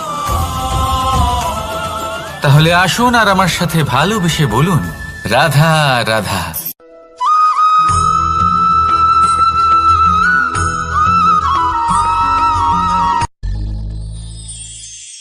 শিশিরের বিন্দু পাতার ওপর পড়ে আর তার গায়ে লেগে থাকে। পাতা তাকে শুষে নিতে পারে না, আর শেষ পর্যন্ত সে ঝরে পড়ে যায়। অন্যদিকে রয়েছে মেঘ এবং চাতক। এদের মধ্যে অনেক দূরত্ব থাকে। মেঘ থাকে আকাশে আর চাতক থাকে ধরিত্রীতে। কিন্তু যখন এই মেঘ থেকে বৃষ্টি ঝরে পড়ে, এই চাতক কিন্তু সেই জলই পান করে, নয়তো সে তৃষ্ণার্ত থেকে যায়। এবার অন্যদিকে দেখলাম শিশির বিন্দু আর পাতার এই সম্পর্ক। এরা খুব কাছাকাছি থাকে, ঘনিষ্ঠও থাকে। অন্যদিকে রয়েছে মেঘ এবং চাতকের সম্পর্ক, যাদের মধ্যে অনেক দূরত্ব থাকা সত্ত্বেও তারা খুব ঘনিষ্ঠ, তাই না? এই সারমর্ম খুব সরল। এই নৈকট্য, এই দূরত্ব, তা আপনার সম্পর্কে প্রভাব কিছুতেই ফেলতে পারে না। এই নৈকট্য, এই দূরত্ব, এইসব হলো শুধুমাত্র মনের ব্যাপার। কখনো আপনি অনুভব করেছেন আপনি কারোর থেকে অনেক অনেক দূরে আছেন, অনেক দূরে আছেন, তাও সেই ব্যক্তির প্রতি আপনি টান অনুভব করেন। সেখানে আপনি কারোর সাথে প্রত্যেক দিন অতিবাহিত করেন, সমস্ত জীবন অতিবাহিত করেন, সব থেকে বেশি সময় তার সাথে অতিবাহিত করেন, তাও তার প্রতি সেই টান অনুভব করেন না। এই সংকেত হলো মনের দূরত্বের। তাহলে মনের এই দূরত্ব দূর করুন আর আমার সাথে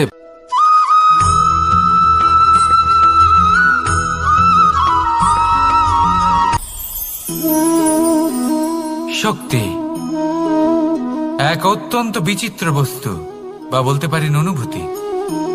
পিতা সবসময় চান যেন তিনি তার শক্তি পুত্রকে। আসুন আপনাকে সহজে বোঝাই। যদি আপনি সুপাত্র হন আর আপনাকে শক্তি দেওয়া হয়, তাহলে আপনি সেই শক্তির গুরুত্ব বুঝবেন, কোথায় সেই শক্তি প্রয়োগ করা উচিত সেটা বুঝবেন।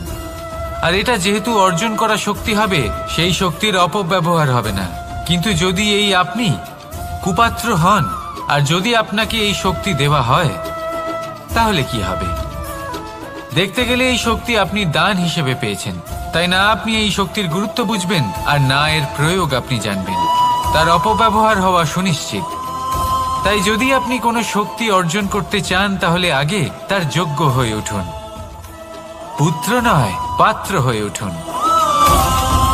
আর আমার সাথে ভালোবেসে বলুন, রাধা রাধা।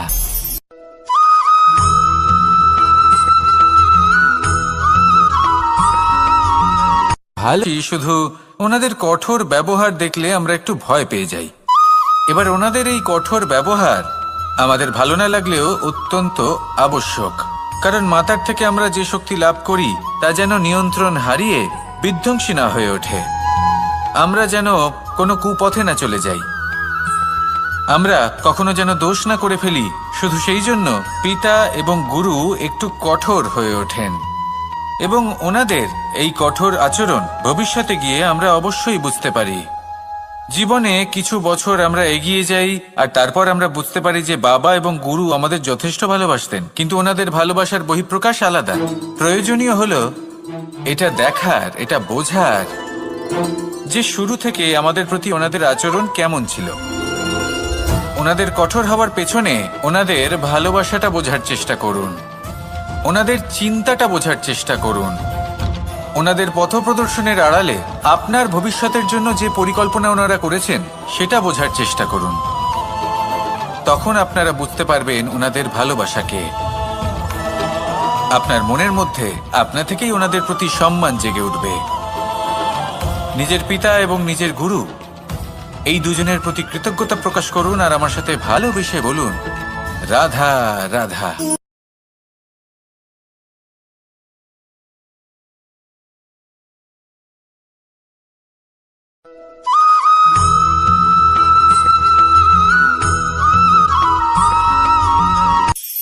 কখনো কোনো বাগানের কোনো বৃক্ষকে দেখেছেন যেখানে সুগন্ধি ফুল থাকে, রসালো ফল থাকে?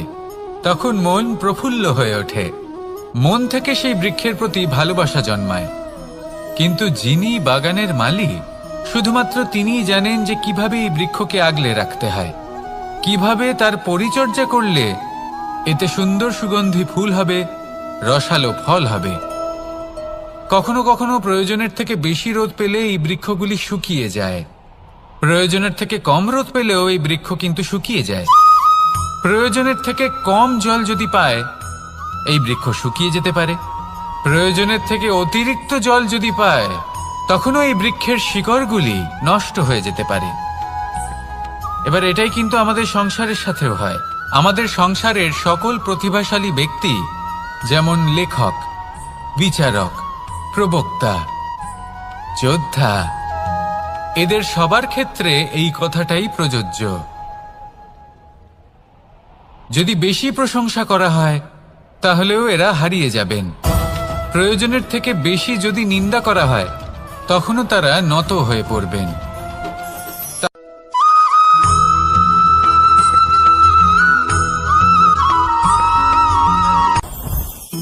জীবনে কিছু শেখা অত্যন্ত গুরুত্বপূর্ণ। এবার কি কি শিখতে হবে সেই সব শেখানোর জন্য অনেক শিক্ষক রয়েছেন, কিন্তু কি শিখবেন না আর কি করবেন না এটা আমাদের নিজের অভিজ্ঞতা দিয়ে শিখতে হয়।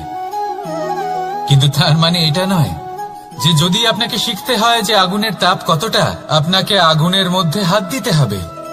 না, অন্য কারোর অভিজ্ঞতা দ্বারাও শিখতে পারেন। প্রশ্ন শুধুমাত্র একটাই যে আপনি কি শিখতে চান নাকি চান না। যদি আপনি এটাই ভাবেন যে আমি শুধুই নিজের অভিজ্ঞতা দ্বারাই শিখতে চাই, তাহলে জীবনকাল ছোট মনে হবে, অনেক কিছুই শিখতে পারবেন না।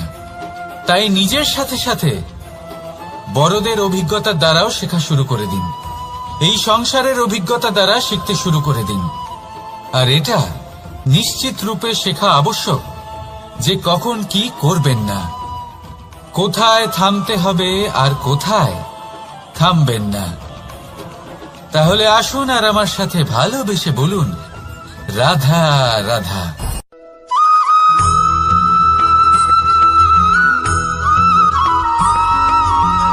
এই সংসারে সবথেকে বেশি কোমল বস্তু হলো রেশম।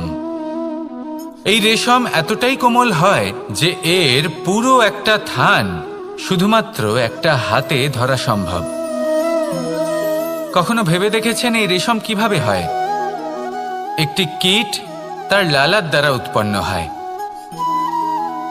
এই কীট সেই রেশমকে পাক দিতে থাকে, পাক দিতেই থাকে আর আস্তে আস্তে তার মধ্যেই জড়িয়ে পড়ে।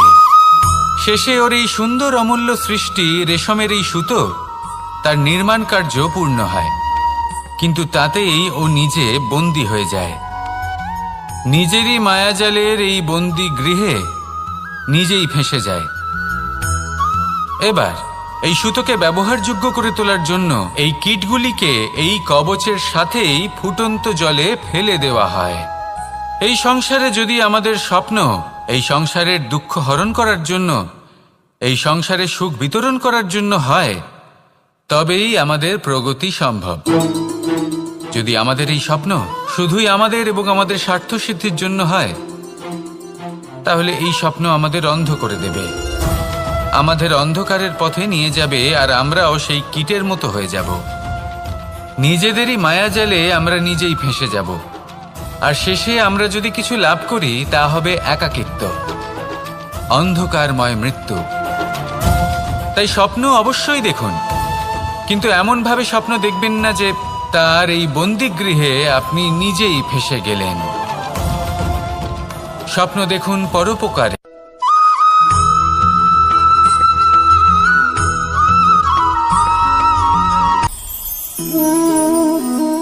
শক্তি এক অত্যন্ত বিচিত্র বস্তু, বা বলতে পারেন অনুভূতি। পিতা সবসময় চান যেন তিনি তার শক্তি পুত্রকে। আসুন আপনাকে সহজে বোঝাই। যদি আপনি সুপাত্র হন আর আপনাকে শক্তি দেওয়া হয়, তাহলে আপনি সেই শক্তির গুরুত্ব বুঝবেন, কোথায় সেই শক্তি প্রয়োগ করা উচিত সেটা বুঝবেন। আর এটা যেহেতু অর্জন করা শক্তি হবে, সেই শক্তির অপব্যবহার হবে না। কিন্তু যদি এই আপনি কুপাত্র হন আর যদি আপনাকে এই শক্তি দেওয়া হয়, তাহলে কি হবে? দেখতে গেলে এই শক্তি আপনি দান হিসেবে পেয়েছেন, তাই না আপনি এই শক্তির গুরুত্ব বুঝবেন, আর না এর প্রয়োগ আপনি জানবেন। তার অপব্যবহার হওয়া সুনিশ্চিত। তাই যদি আপনি কোনো শক্তি অর্জন করতে চান, তাহলে আগে তার যোগ্য হয়ে উঠুন। পুত্র নয়, পাত্র হয়ে উঠুন। আর আমার সাথে ভালোবেসে বলুন, রাধা রাধা।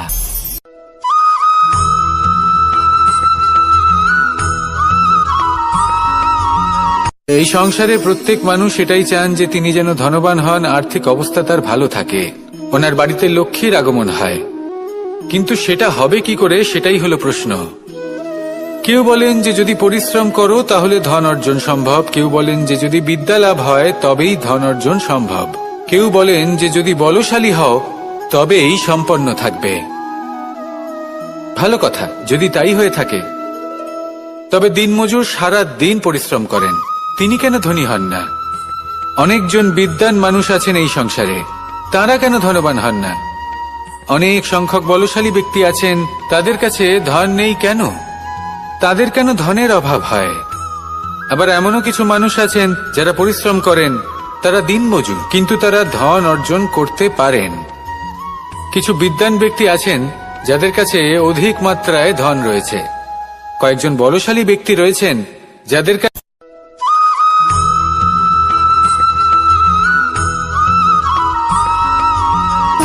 সুখ, দুঃখ এবং শক্তি, এই তিন হলো এই সংসারের ত্রিদেবের মতো। আমাদের জীবনে যা কিছু ঘটছে এই তিনটির ভিত্তির উপরেই হচ্ছে। আসলে এই সংসারের একটা নিয়ম আছে, যখনই আপনি কিছু লাভ করেন, এই সংসার আপনার পরীক্ষা নেয়। এটা জানার জন্য আপনার পরীক্ষা নেয় যে আপনি যা কিছুই লাভ করেছেন, আপনি কি আদৌ সেটার যোগ্য কিনা। ঠিক সেইভাবেই এই সুখ, দুঃখ এবং শক্তি আপনার পরীক্ষা নিয়ে থাকে। যখন সুখ আসে তখন সে আপনার পরীক্ষা নেয় যে আপনার মধ্যে অহংবোধ জাগ্রত হয়নি তো। যদি অহংবোধ চলে আসে তাহলে সুখ সেখানেই সঙ্গ ত্যাগ করে। দুঃখ আপনার ধৈর্যের পরীক্ষা নিতে থাকে, আর যদি আপনার মধ্যে ধৈর্য না থাকে তাহলে এটা আপনাকে আরো বেশি দুঃখের গভীর অন্ধকারে ঠেলে দেবে। সেখানে শক্তি পরীক্ষা নেয় আপনার বিনম্রতার। যদি আপনি বিনম্র না হন, তাহলে হয় এই শক্তি আপনার সঙ্গ ত্যাগ করবে, নয় এই শক্তি বিনম্রতার অভাবে আপনার পতনের কারণ হতে পারে। এই সংসারে যে কোনো ব্যক্তি যিনি এই পরীক্ষায় উত্তীর্ণ হয়ে থাকেন, এই জীবনে তিনি সাফল্য লাভ করেন। আসুন আমার সাথে ভালোবেসে বলুন, রাধা রাধা।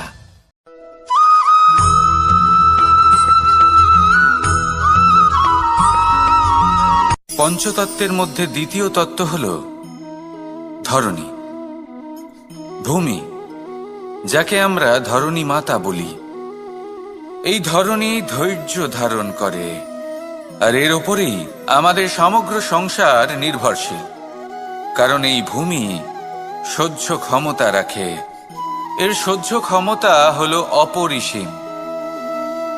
সন্তান যতই আঘাত প্রদান করুক না কেন, প্রেম পূর্বক সহ্য করে, আর তার বদলে অমূল্য রত্ন প্রদান করে। সন্তান যদি হাল চালায়, তাহলে তার বদলে তাকে অন্ন প্রদান করে। এটাই হলো ধরণী। এবার এর থেকে আমরা কি শিক্ষা পেতে পারি? এটাই যে কারোর জন্য কিছু করা বা কাউকে কিছু দেওয়া মনে কোনো কামনা ছাড়াই। আর এই কথাটা বুঝে যান, যদি কারোর জন্য কামনা না রেখে বা কোনো পাওয়ার আশা না রেখে কারোর জন্য কিছু করেন বা কারোকে কিছু দেন, যদি এটা আপনি শিখতে পারেন, তবে আপনি ভালোবাসতে শিখে গেছেন। আর সেই জন্যই এই ধরিত্রীকে মাতা বলা হয়। কারণ মাতা শুধু উনি নন যিনি গর্ভে সন্তানকে ধারণ করেন, মাতা তো উনিও যিনি জীবন বাঁচতে শেখান, যিনি জীবন বাঁচার উদাহরণ প্রদান করেন। তাহলে ধরণীর থেকে এই নিঃস্বার্থ ভাব শিখুন, নিঃস্বার্থ ভালোবাসা শিখুন, আর এই ভালোবাসার সাথেই বলুন, রাধা রাধা।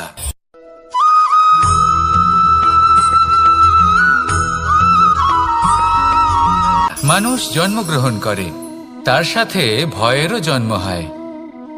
ছোটবেলা থেকেই আমাদের মনে কোনো না কোনো প্রকারের ভয় থেকেই যায়।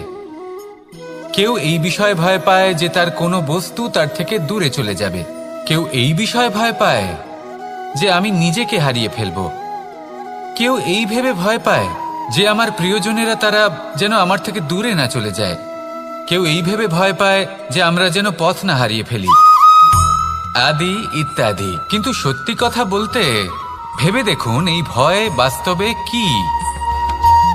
শুধুই একটা মনস্থিতি, আর কিছুই নয়। যা কিছু আপনি জীবনে পেয়েছেন তা একদিন আপনাকে হারাতে হবে। এই জীবন হলো আপনারই, কিন্তু তাও একদিন সমাপ্ত হবে। তাই ভয় পেয়ে কি লাভ? এই ভয় শুধু আপনাকে জীবন যাপন করা থেকে বাধা দিচ্ছে, আর কিচ্ছু নয়। পথ হারিয়ে ফেললেই বুঝতে পারবেন যে নতুন পথ কিভাবে বানাতে হয়। কিছু মানুষকে জীবন থেকে হারালে তবেই আপনি বুঝবেন যে আপনার আপনজনকে। এই ভয়ের কারণে ভীত হয়ে থাকবেন না। এই তারা নক্ষত্র অন্ধকারের অভাবে গুরুত্ব হারায়। শিবকেও মহাদেব হওয়ার জন্য বিষপান করতে হয়েছিল। প্রত্যেক পরিস্থিতি, প্রত্যেক সাফল্য আপনার পরীক্ষা নেবে, তাতে উত্তীর্ণ হওয়া হলো আপনার কর্ম। যখনই আপনি ভয় পাবেন বা সংকটের সম্মুখীন হবেন, তখন সাহসের সাথে তার সম্মুখীন হন। মনে রাখবেন, যে সম্মুখীন হতে জানে, সাফল্য তার সাথে সবসময় থাকে। আসুন আর আমার সাথে ভালোবেসে বলুন, রাধা রাধা।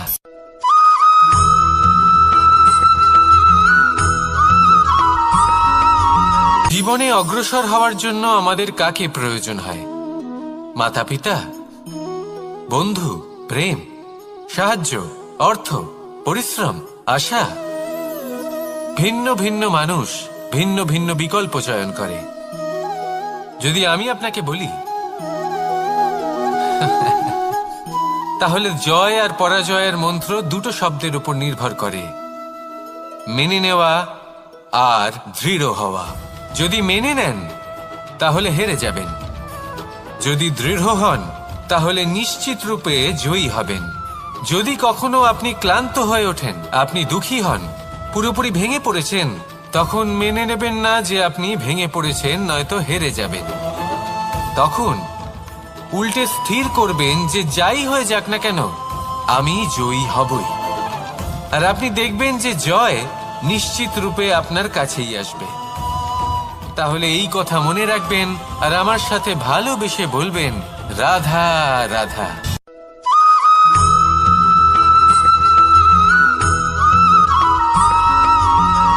এই সংসারে কোনো বস্তু হোক বা ব্যক্তি হোক, তার একার গুরুত্ব কিন্তু খুব বেশি নয়। একটা উদাহরণ হিসেবে বৃষ্টির ফোঁটাকে ভেবে দেখুন। যদি একটি বৃষ্টির ফোঁটা হয় তাহলে তার খুব বেশি গুরুত্ব থাকে না, কিন্তু যখন সহস্র বৃষ্টির ফোঁটা মেঘের মধ্যে দিয়ে ঝরে পড়ে তখন সেটা বর্ষার রূপ ধারণ করে। সেই বর্ষা যা এই প্রকৃতিকে শান্ত করে। সেইভাবেই পাথরের ছোট টুকরো, তার খুব বেশি গুরুত্ব থাকে না, কিন্তু যখন অসংখ্য পাথরের টুকরো একত্রিত হয় তখন তা পর্বতের আকার ধারণ করে। সেইভাবেই কিছু মানুষ যখন একত্রিত হন তখন তৈরি হয় পরিবার, কিছু পরিবার যখন একত্রিত হয় তখন তৈরি হয় সমাজ, যখন অনেক সংখ্যক সমাজ একত্রিত হয় তখন তৈরি হয় রাজ্য। এবার এই রাজ্যের সবথেকে গুরুত্বপূর্ণ ব্যক্তি হতে পারেন রাজা, কিন্তু তাও সেই রাজা একা কিছু করতে পারেন না। যুদ্ধ লড়ার সময় তারও নিজের সৈন্যদলকে প্রয়োজন পড়ে। কিন্তু এই সংসারে এমন একজন ব্যক্তি আছেন যিনি একাই সব কাজ করতে থাকেন, এবং সেই ব্যক্তি হলেন মা। আমাদের জীবনে একজন পিতার ভূমিকা কিন্তু নিঃসন্দেহে অমূল্য, কিন্তু আমাদের সকলের জীবনে যে ভূমিকা একজন মায়ের তা অন্য কারোর থাকে না।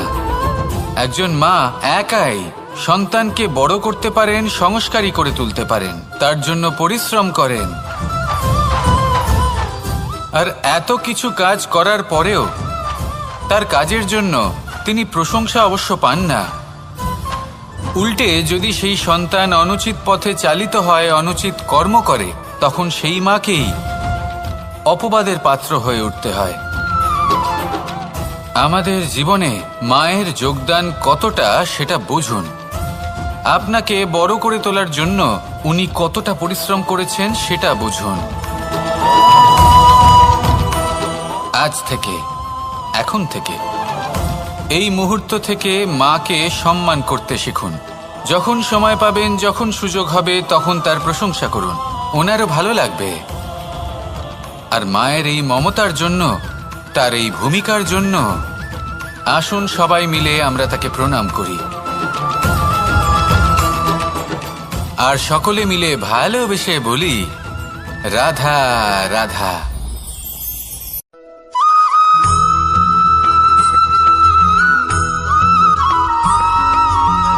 এই সংসারের সবথেকে গুরুত্বপূর্ণ তত্ত্ব কোনটা? প্রথম হলো সময়। জন্ম থেকে মৃত্যু পর্যন্ত এই যে সময়, এটাই তো হলো জীবন। দ্বিতীয় হলো জীবন, যাতে আমরা সময়ের সদ্ব্যবহার করি, শ্রেষ্ঠ থেকে শ্রেষ্ঠতর কাজ করার চেষ্টা করি। বহু বছরের এই পরম্পরা, এই সংস্কৃতিকে এগিয়ে নিয়ে যাওয়ার চেষ্টা করি। এই সংসারে আমরা অংশগ্রহণ করতে চেষ্টা করি। তৃতীয় হলো ধন, সেই ধন যা প্রত্যেক ব্যক্তি অর্জন করতে চেষ্টা করেন। এবার এই তিনটি তত্ত্বের মধ্যে একটা সামঞ্জস্য আছে, সমান ব্যাপার আছে। সে ধনই হোক বা সময় হোক বা হোক জীবন। আর সেই সমান ব্যাপার হলো যে যদি আপনি এটা গণনা করতে থাকেন তাহলে তা কমতে থাকে, যদি আপনি এটা ব্যবহার করেন তাহলে তা বাড়তে থাকে। একে সংগঠিত করে রাখতে চেষ্টা করলে এ হাত থেকে ফসকে যায়, কিন্তু যদি আপনি একে সামলে রাখতে শিখে যান তাহলে এমন কাজ করবেন যাতে সংসারের সাথে সাথে পরবর্তী প্রজন্ম লাভবান হবে। যদি কিছু শিখতে চান তাহলে সামলাতে শিখুন, গণনা করা বা সংগঠিত করা নয়। আসুন আর আমার সাথে ভালোবেসে বলুন, রাধা রাধা।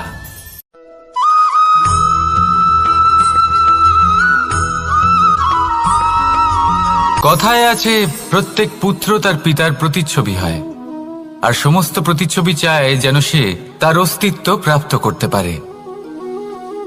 পুত্র চায় সে যেন তার পিতার মতো হয়, বা কখনো কখনো তার থেকেও শ্রেষ্ঠ হয়। সেটা কোনো অনুচিত ব্যাপার নয়। অনুচিত তখন হয় যখন পুত্র নিজের পিতার মতো হবার স্বপ্ন পূরণ করতে গিয়ে বা তার থেকেও শ্রেষ্ঠ হওয়ার স্বপ্ন পূরণে অনুচিত পথের আশ্রয় নেয়। কারণ তারপরে সে তার পিতার গুণগুলি আত্মসাৎ করতে চায় না। সে শুধুই এটা চায় যে সংসারের চোখে যেন আমি শ্রেষ্ঠ প্রমাণিত হই। এটা অনুচিত। সংসারে এমন অনেক মানুষ আছেন যারা এই কারণে শ্রেষ্ঠ হবার চেষ্টা করেন যাতে তার পরিবারের, তার পিতার সম্মান বৃদ্ধি পায়। এমনও মানুষ থাকেন, আর এটাই হলো পার্থক্য উদ্দেশ্যের। মনে রাখবেন, যদি আপনার উদ্দেশ্য শুভ হয় তাহলে পথও শুভ হবে, যদি আপনার উদ্দেশ্য অশুভ হয় তাহলে পথও অশুভ হবে। তাহলে নিজের পিতার মতো হবার চেষ্টা অবশ্যই করুন, তার থেকেও শ্রেষ্ঠ হওয়ার চেষ্টা অবশ্যই করুন, কিন্তু মনে রাখবেন আপনার সংকল্প আর আপনার উদ্দেশ্য এই দুই শুভ হওয়া উচিত। তাহলে আসুন আর আমার সাথে ভালোবেসে বলুন, রাধা রাধা।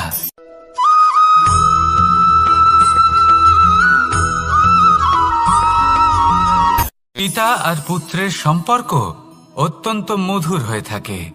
পিতা স্বপ্ন দেখেন, তাকে পূর্ণ করার সকল সম্ভাব্য চেষ্টা করেন, কিন্তু তাও অনেক সময় ওনার স্বপ্ন অপূর্ণ থেকে যায়। তখন পিতা ভাবেন যে স্বপ্ন উনি পূর্ণ করতে পারেননি, ওনার সন্তান তা অবশ্যই পূরণ করবে। যে স্থানে উনি কখনো পৌঁছতে পারেননি, সেই স্থানে ওনার পুত্র অবশ্যই পৌঁছবে। পিতা নিজের সন্তানের ভবিষ্যৎ নিয়ে সেই স্বপ্ন দেখেন, আর যখন সেই সন্তান সামনে এগোতে থাকে তখন তার দুঃখ হয় না, বরং গর্ব হয়। ওনার ভালো লাগে এটা দেখে যে ওনার সন্তান অনেক উন্নতি করছে।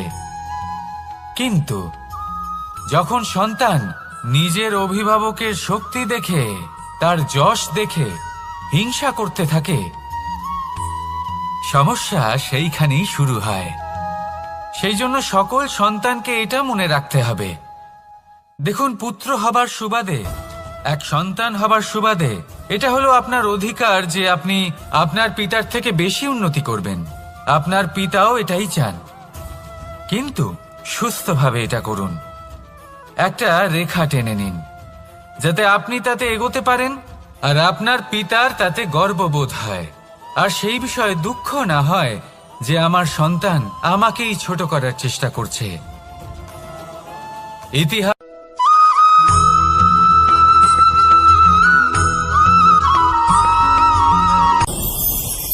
ভয়ের সাথে আমরা সবাই পরিচিত, কষ্টও আমরা সবাই পেয়েছি। কখনো কখনো আমরা অসুস্থ হয়ে পড়ি, আর এমন সময় হলে মাতার মমতা, কখনো বাবার স্নেহ, কখনো বন্ধুদের পাশে থাকার অনুভূতি আমাদের রোগ নিরাময়ে সাহায্য করে। কখনো যদি আমরা নিরাশ হয়ে পড়ি, তখন যদি আমাদের কোনো আপনজন আমাদের দুটো ভালো কথা বলে, তখন আমাদের মনোবল বেড়ে যায়। ঠিক তেমন সংসারের এই রঙ্গমঞ্চে যদি আপনি পীড়িত অনুভব করেন, কিছু শুভ কথা আলোচনা করুন, কিছু স্তুতি গান করুন, কিছু মুহূর্তের জন্য হলেও নিজের ইষ্টদেবের কথা স্মরণ করুন আর প্রার্থনা করুন। সাহস বাড়বে, শক্তিও বৃদ্ধি পাবে এবং সামনে এগিয়ে চলার পথও দেখতে পাবেন।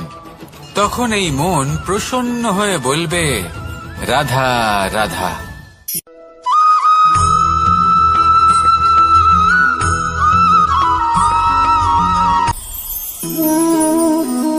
শক্তি এক অত্যন্ত বিচিত্র বস্তু, বা বলতে পারেন অনুভূতি।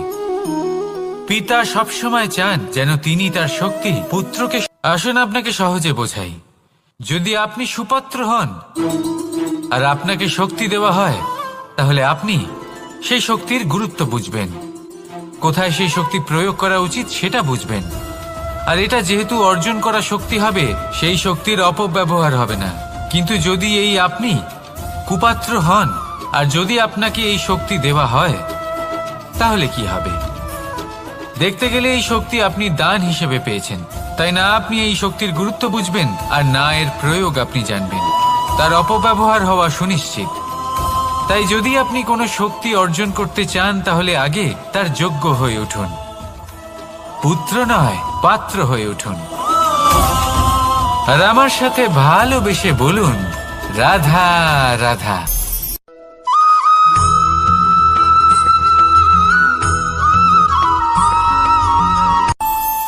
আমাদের মনে যখন কোনো প্রশ্ন ওঠে, কোনো দ্বন্দ্ব জাগে তখন আমরা যাই আমাদের গুরুর কাছে, আমাদের আরাধ্যের কাছে গিয়ে জিজ্ঞেস করি।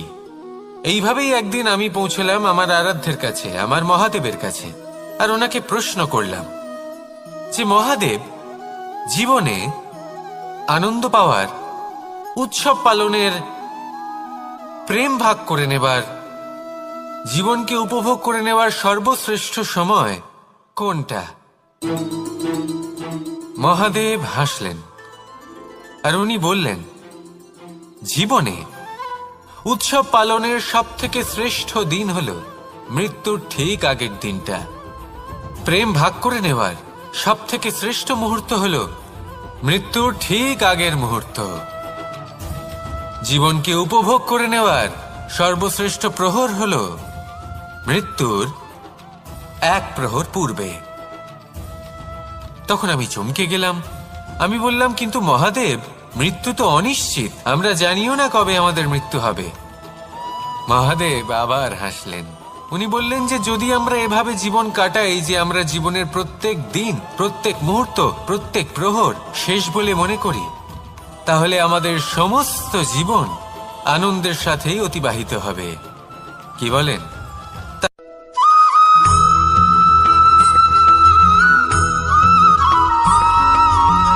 এই সংসারের সব থেকে গুরুত্বপূর্ণ তত্ত্ব কোনটা?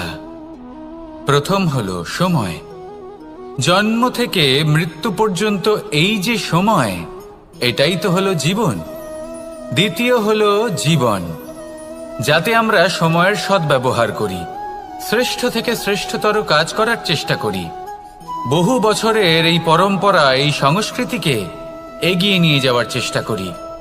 এই সংসারে আমরা অংশগ্রহণ করতে চেষ্টা করি।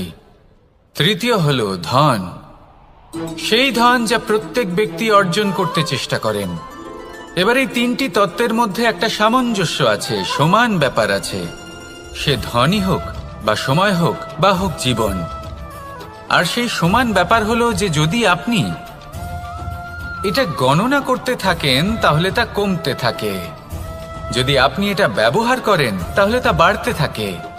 একে সংগঠিত করে রাখতে চেষ্টা করলে এ হাত থেকে ফসকে যায়, কিন্তু যদি আপনি একে সামলে রাখতে শিখে যান তাহলে এমন কাজ করবেন যাতে সংসারের সাথে সাথে পরবর্তী প্রজন্ম লাভবান হবে। যদি কিছু শিখতে চান তাহলে সামলাতে শিখুন, গণনা করা বা সংগঠিত করা নয়। আসুন আর আমার সাথে ভালোবেসে বলুন, রাধা রাধা।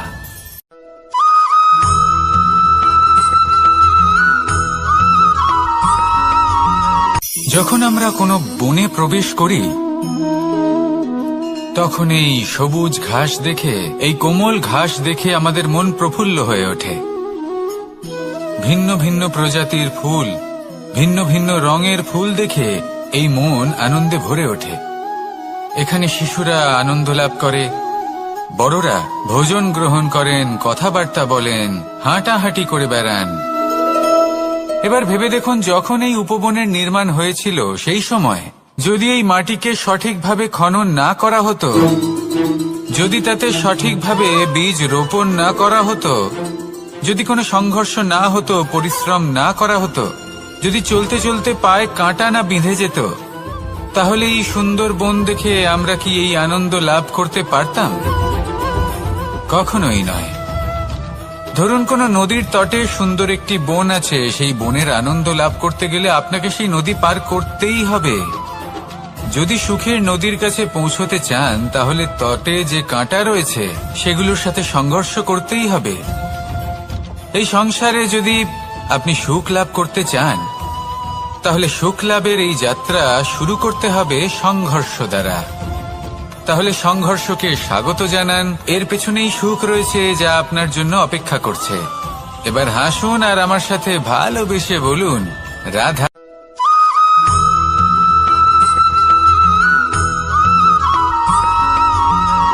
পুরুষার্থ। শাস্ত্রে 4 ধরনের পুরুষার্থের কথা বলা হয়েছে। প্রথম হলো ধর্ম। আপনি কি জানেন এই ধর্ম আসলে কি? আপনার কি মনে হয় ধর্ম আসলে কি? কোনো বিশেষ ঈশ্বরকে মানাই কি ধর্ম বলা হয়? নাকি কোনো বিশেষ রীতি পালন করাই হলো ধর্ম, নাকি কোনো বিশেষ সাহিত্যকে সর্বশ্রেষ্ঠ মনে করাই হলো ধর্ম? না, ধর্ম হলো সেটা যাকে ধারণ করা যেতে পারে, আর ধারণ শুধু সেটাই করা যায় যা পবিত্র। পবিত্র শুধু তাকেই বলা হয় যা নিঃস্বার্থ, যার মধ্যে শাসন করার কোনো ইচ্ছে নেই, যা সরলভাবেই প্রবাহমান, জল এবং বায়ুর মতো। যখন কোনো ব্যক্তি ধর্মকে ধারণ করেন এবং সেই ধর্ম সেই ব্যক্তিকে রক্ষা করে, তখন তাকে ধর্ম বলা হয়। ধর্ম যা রক্ষা করে অহংকার থেকে, খারাপ চিন্তার হাত থেকে। সেই জন্য পুরুষার্থ গড়ে তোলার আগে, ধর্ম পালন করার আগে ধর্মের প্রকৃত অর্থ কি সেটা বুঝে নিন। এটা জেনে রাখুন যে সমস্ত ধর্মের আধার, সমস্ত ধর্মের ভিত শুধুমাত্র ভালোবাসা। আসুন আর এই ভালোবাসার সাথেই বলুন, রাধা রাধা।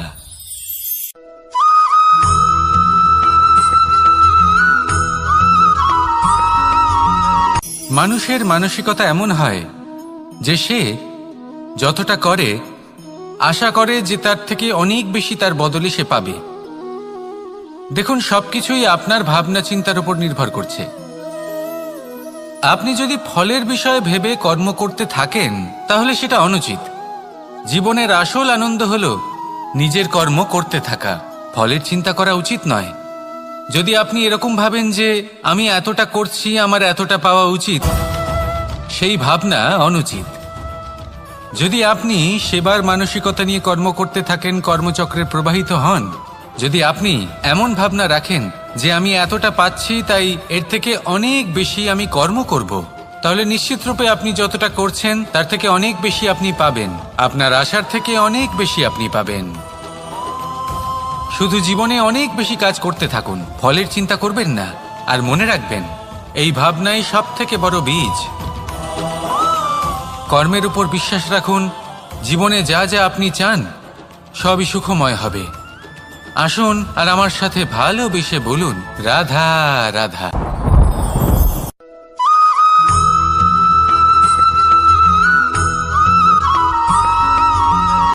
সংসারে আমাদের জীবনে যখন কোনো সুখ বা দুঃখ আসে, তার জন্য আমরা কাউকে না কাউকে অবশ্যই দায়ী করে থাকি, তাই না?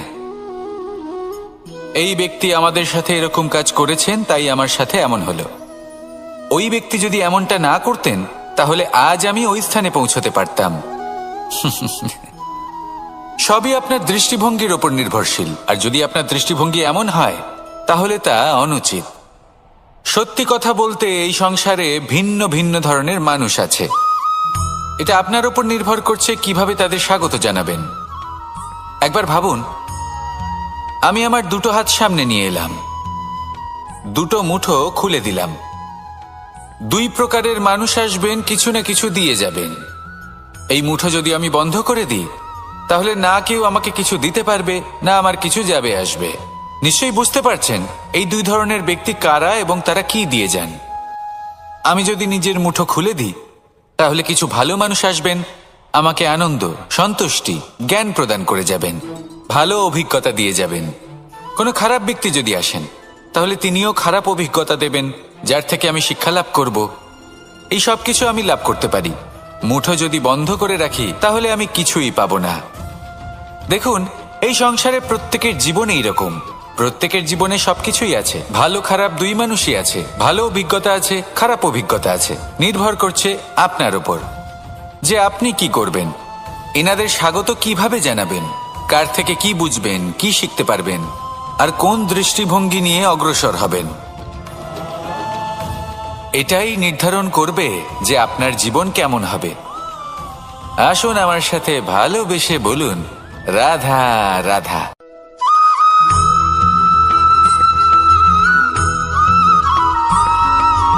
ফিরে আসছিলেন এবং তাদের ফেরার পথে হঠাৎ করে কোথাও থেকে একটি বাছুর চলে এলো। এই দুই বোন ভয়ভীত হয়ে গেলেন আর তাদের হাত থেকে সেই আটা পড়ে গেল, মাটিতে মিশে গেল। এবার এই পুরো ঘটনাক্রমে যদি কারোর বিন্দুমাত্র লাভ হয়ে থাকে বিন্দুমাত্র আনন্দ পেয়ে থাকে তাহলে সে কে? সেই ছোট বোন যিনি মাঝে মাঝেই গমের দানা তুলছিলেন এবং খাচ্ছিলেন। কিছুটা হলেও উনি আনন্দ লাভ করেছিলেন। এবার এরকমই হলো আমাদের জীবনে ভক্তি এবং ভালোবাসা সংক্রান্ত বিষয়ে। মানুষ নিজের জীবনের দৈনিক কাজে এতটাই ব্যস্ত হয়ে পড়েন, প্রত্যেকদিন শুধু কাজ কাজ কাজ কাজ করতে থাকেন, আর তাতে ভক্তি এবং ভালোবাসার জন্য সময় বার করতেই পারেন না। দেখুন, জীবনে ভক্তি আর প্রেমের এই যে ছোট ছোট মুহূর্ত আছে, এগুলো যদি আপনি যাপন করতে পারেন তাহলে তাতেই আপনি তৃপ্তি লাভ করবেন। বাকি সবই আপনার ব্যর্থ বলেই মনে হবে। জীবনে যখনই আপনি কোনো কাজ করবেন, ঈশ্বরের প্রতি সমর্পিত হয়ে সেই কাজ করুন। আর যখনই সময় পাবেন তাহলে সেই সময় নিজের আপনজনদের দিন, যাদের আপনি ভালোবাসেন তাদের প্রতি যত্নবান হন, তাদের শুভাকাঙ্ক্ষী হন। এই প্রেম আর ভক্তির ছোট ছোট মুহূর্তগুলো আপনার জীবনকে চরিতার্থ করে তুলবে। আসুন আমার সাথে ভালোবেসে বলুন, রাধা রাধা।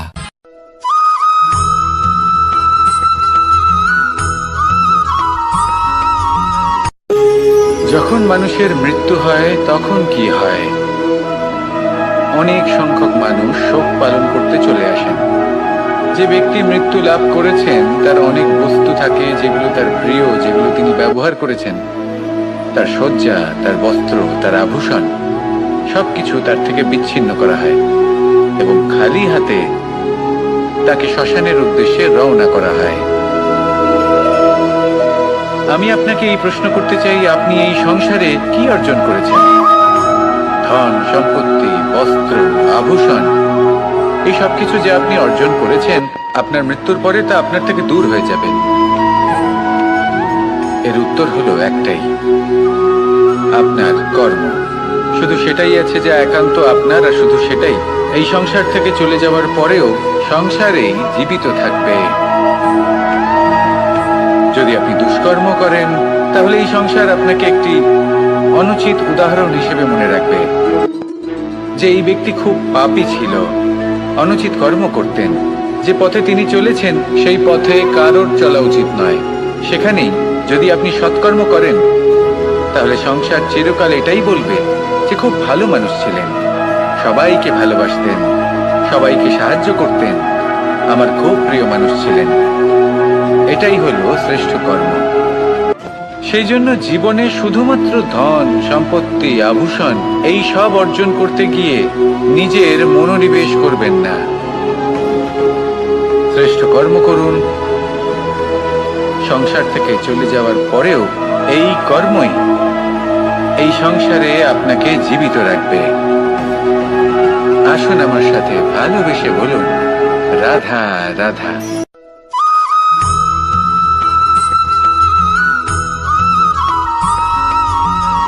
পুরুষার্থ। শাস্ত্রে 4 ধরনের পুরুষার্থের কথা বলা হয়েছে। প্রথম হলো ধর্ম। আপনি কি জানেন এই ধর্ম আসলে কি? আপনার কি মনে হয় ধর্ম আসলে কি? কোনো বিশেষ ঈশ্বরকে মানাই কি ধর্ম বলা হয়? নাকি কোনো বিশেষ রীতি পালন করাই হলো ধর্ম? নাকি কোনো বিশেষ সাহিত্যকে সর্বশ্রেষ্ঠ মনে করাই হলো ধর্ম? না, ধর্ম হলো সেটা যাকে ধারণ করা যেতে পারে। আর ধারণ শুধু সেটাই করা যায় যা পবিত্র। পবিত্র শুধু তাকেই বলা হয় যা নিঃস্বার্থ, যার মধ্যে শাসন করার কোনো ইচ্ছে নেই, যা সরলভাবেই প্রবাহমান, জল এবং বায়ুর মতো। যখন কোনো ব্যক্তি ধর্মকে ধারণ করেন এবং সেই ধর্ম সেই ব্যক্তিকে রক্ষা করে, তখন তাকে ধর্ম বলা হয়। ধর্ম যা রক্ষা করে অহংকার থেকে, খারাপ চিন্তার হাত থেকে। সেই জন্য পুরুষার্থ গড়ে তোলার আগে, ধর্ম পালন করার আগে ধর্মের প্রকৃত অর্থ কি সেটা বুঝে নিন। এটা জেনে রাখুন যে সমস্ত ধর্মের আধার, সমস্ত ধর্মের ভিত শুধুমাত্র ভালোবাসা। আসুন আর এই ভালোবাসার সাথেই বলুন, রাধা রাধা।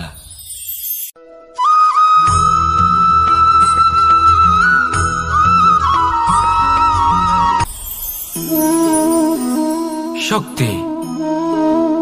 এক অত্যন্ত বিচিত্র বস্তু, বা বলতে পারেন অনুভূতি। পিতা সবসময় চান যেন তিনি তার শক্তি পুত্রকে। আসুন আপনাকে সহজে বোঝাই। যদি আপনি সুপাত্র হন আর আপনাকে শক্তি দেওয়া হয়, তাহলে আপনি সেই শক্তির গুরুত্ব বুঝবেন, কোথায় সেই শক্তি প্রয়োগ করা উচিত সেটা বুঝবেন। আর এটা যেহেতু অর্জন করা শক্তি হবে, সেই শক্তির অপব্যবহার হবে না। কিন্তু যদি এই আপনি কুপাত্র হন আর যদি আপনাকে এই শক্তি দেওয়া হয়, তাহলে কি হবে? দেখতে গেলে এই শক্তি আপনি দান হিসেবে পেয়েছেন, তাই না আপনি এই শক্তির গুরুত্ব বুঝবেন আর না এর প্রয়োগ আপনি জানবেন। তার অপব্যবহার হওয়া সুনিশ্চিত। তাই যদি আপনি কোনো শক্তি অর্জন করতে চান, তাহলে আগে তার যোগ্য হয়ে উঠুন, পুত্র নয় পাত্র হয়ে উঠুন। আর আমার সাথে ভালোবেসে বলুন, রাধা রাধা।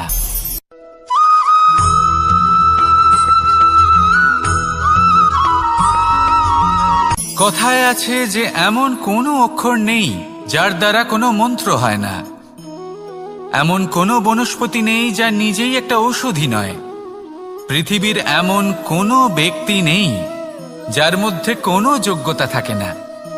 শুধু প্রয়োজন হলো যে ব্যক্তিকে আমরা খুঁজে চলেছি তাকে সঠিকভাবে চিনে নেওয়া। যদি তার যোগ্যতা, তার বিশেষত্ব আমরা বুঝতেই না পারি, তাহলে আর লাভ কি রইল? এই সংসারে এমন অনেক ব্যক্তি রয়েছেন যারা ছোট ছোট অসফলতার কারণে আপনাকে এটা বলে দেবে যে আপনি কোনো কাজের নন, আপনি হলেন মূর্খ, আপনি কিছুই করতে পারবেন না। এইসব কথায় কখনোই বিশ্বাস করবেন না, কারণ আপনি এবং প্রত্যেকটি জীব এই পরমাত্মা এবং এই প্রকৃতির সৃষ্টি, যা অত্যন্ত বিশেষ।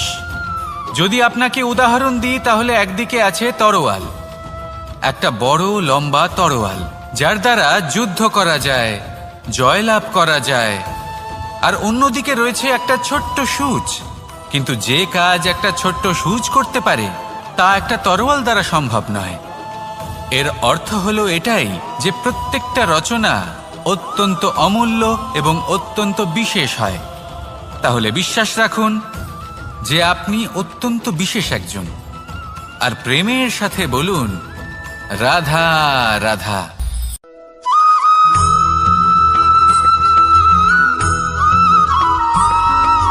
মানুষের একটি সমস্যা আছে যে মানুষ সাফল্যকে মাপতে থাকেন, লক্ষ্যপ্রাপ্তিকে মাপতে থাকেন এবং তার তুলনা করতে থাকেন যে ও এত কিছু পেল আর আমি পেলাম না, ওর কাছে এত কিছু আছে কিন্তু আমার কাছে নেই। এই তুলনা করার জন্য ওনারা দুঃখী হয়ে পড়েন, নিরাশ হয়ে পড়েন। তাই আমি একটা প্রশ্ন করছি যে এটা কি উচিত? এই সংসারে আপনি কি নিয়ে তুলনা করবেন, যেখানে সূর্যদেব চন্দ্রমা দুজনেই আছেন, দুজনেই হলেন বিশেষ, দুজনেই নিজ নিজ সময়ে উদিত হন। এদের মধ্যে একজন না থাকলে তাহলে আমাদের জীবন কঠিন হয়ে পড়বে। ঠিক সেইভাবেই আপনি যদি একটা বড় রেখা অঙ্কন করেন, তাহলে অন্য রেখাটি ছোট হয়ে পড়ে না, সে তেমনই থাকে যেমনটা সে ছিল। আপনার অস্তিত্ব কখনো ছোট বা বড় হতে পারে না, শুধু তুলনা করার জন্য আপনার এটা মনে হতে পারে। যদি আপনি যুদ্ধ করতে চান, আপনার তলোয়ারের প্রয়োজন পড়বে।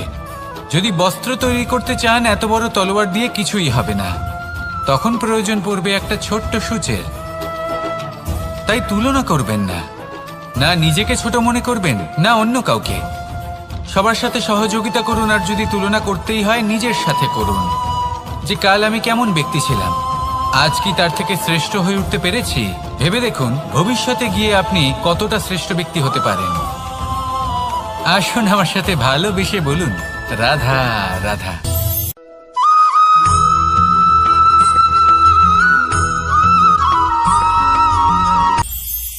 এটা হলো ধান গাছ।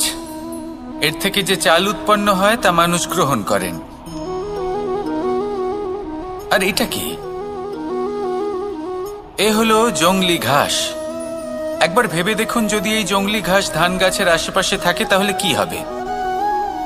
ধান উৎপন্ন হতে পারবে? তা উৎকৃষ্ট হতে পারবে? আমরা কি তা গ্রহণ করতে পারবো? কখনোই নয়। এই জংলি ঘাস ধানকে নষ্ট করে দেবে, কিন্তু নিজে জীবিত থাকবে। এটাই হলো আজকের শিক্ষা। এই সংসারে যদি আপনি নীতির পথে চলতে চান, উচিত কর্ম করতে চান, সংসারকে সেবা করতে চান, তাহলে জংলি ঘাসের মতো ব্যক্তিদের থেকে সবসময় দূরে থাকতে হবে। সেই ব্যক্তি যারা দুর্নীতি এবং মিথ্যা দ্বারা পরিপূর্ণ, যাদের ব্যবহার অশুভ, যাদের অনেক অশুভ গুণ রয়েছে, তারা সঠিক নয়। সেই সকল ব্যক্তি যাদের চরিত্র অত্যন্ত দুষ্ট হয়,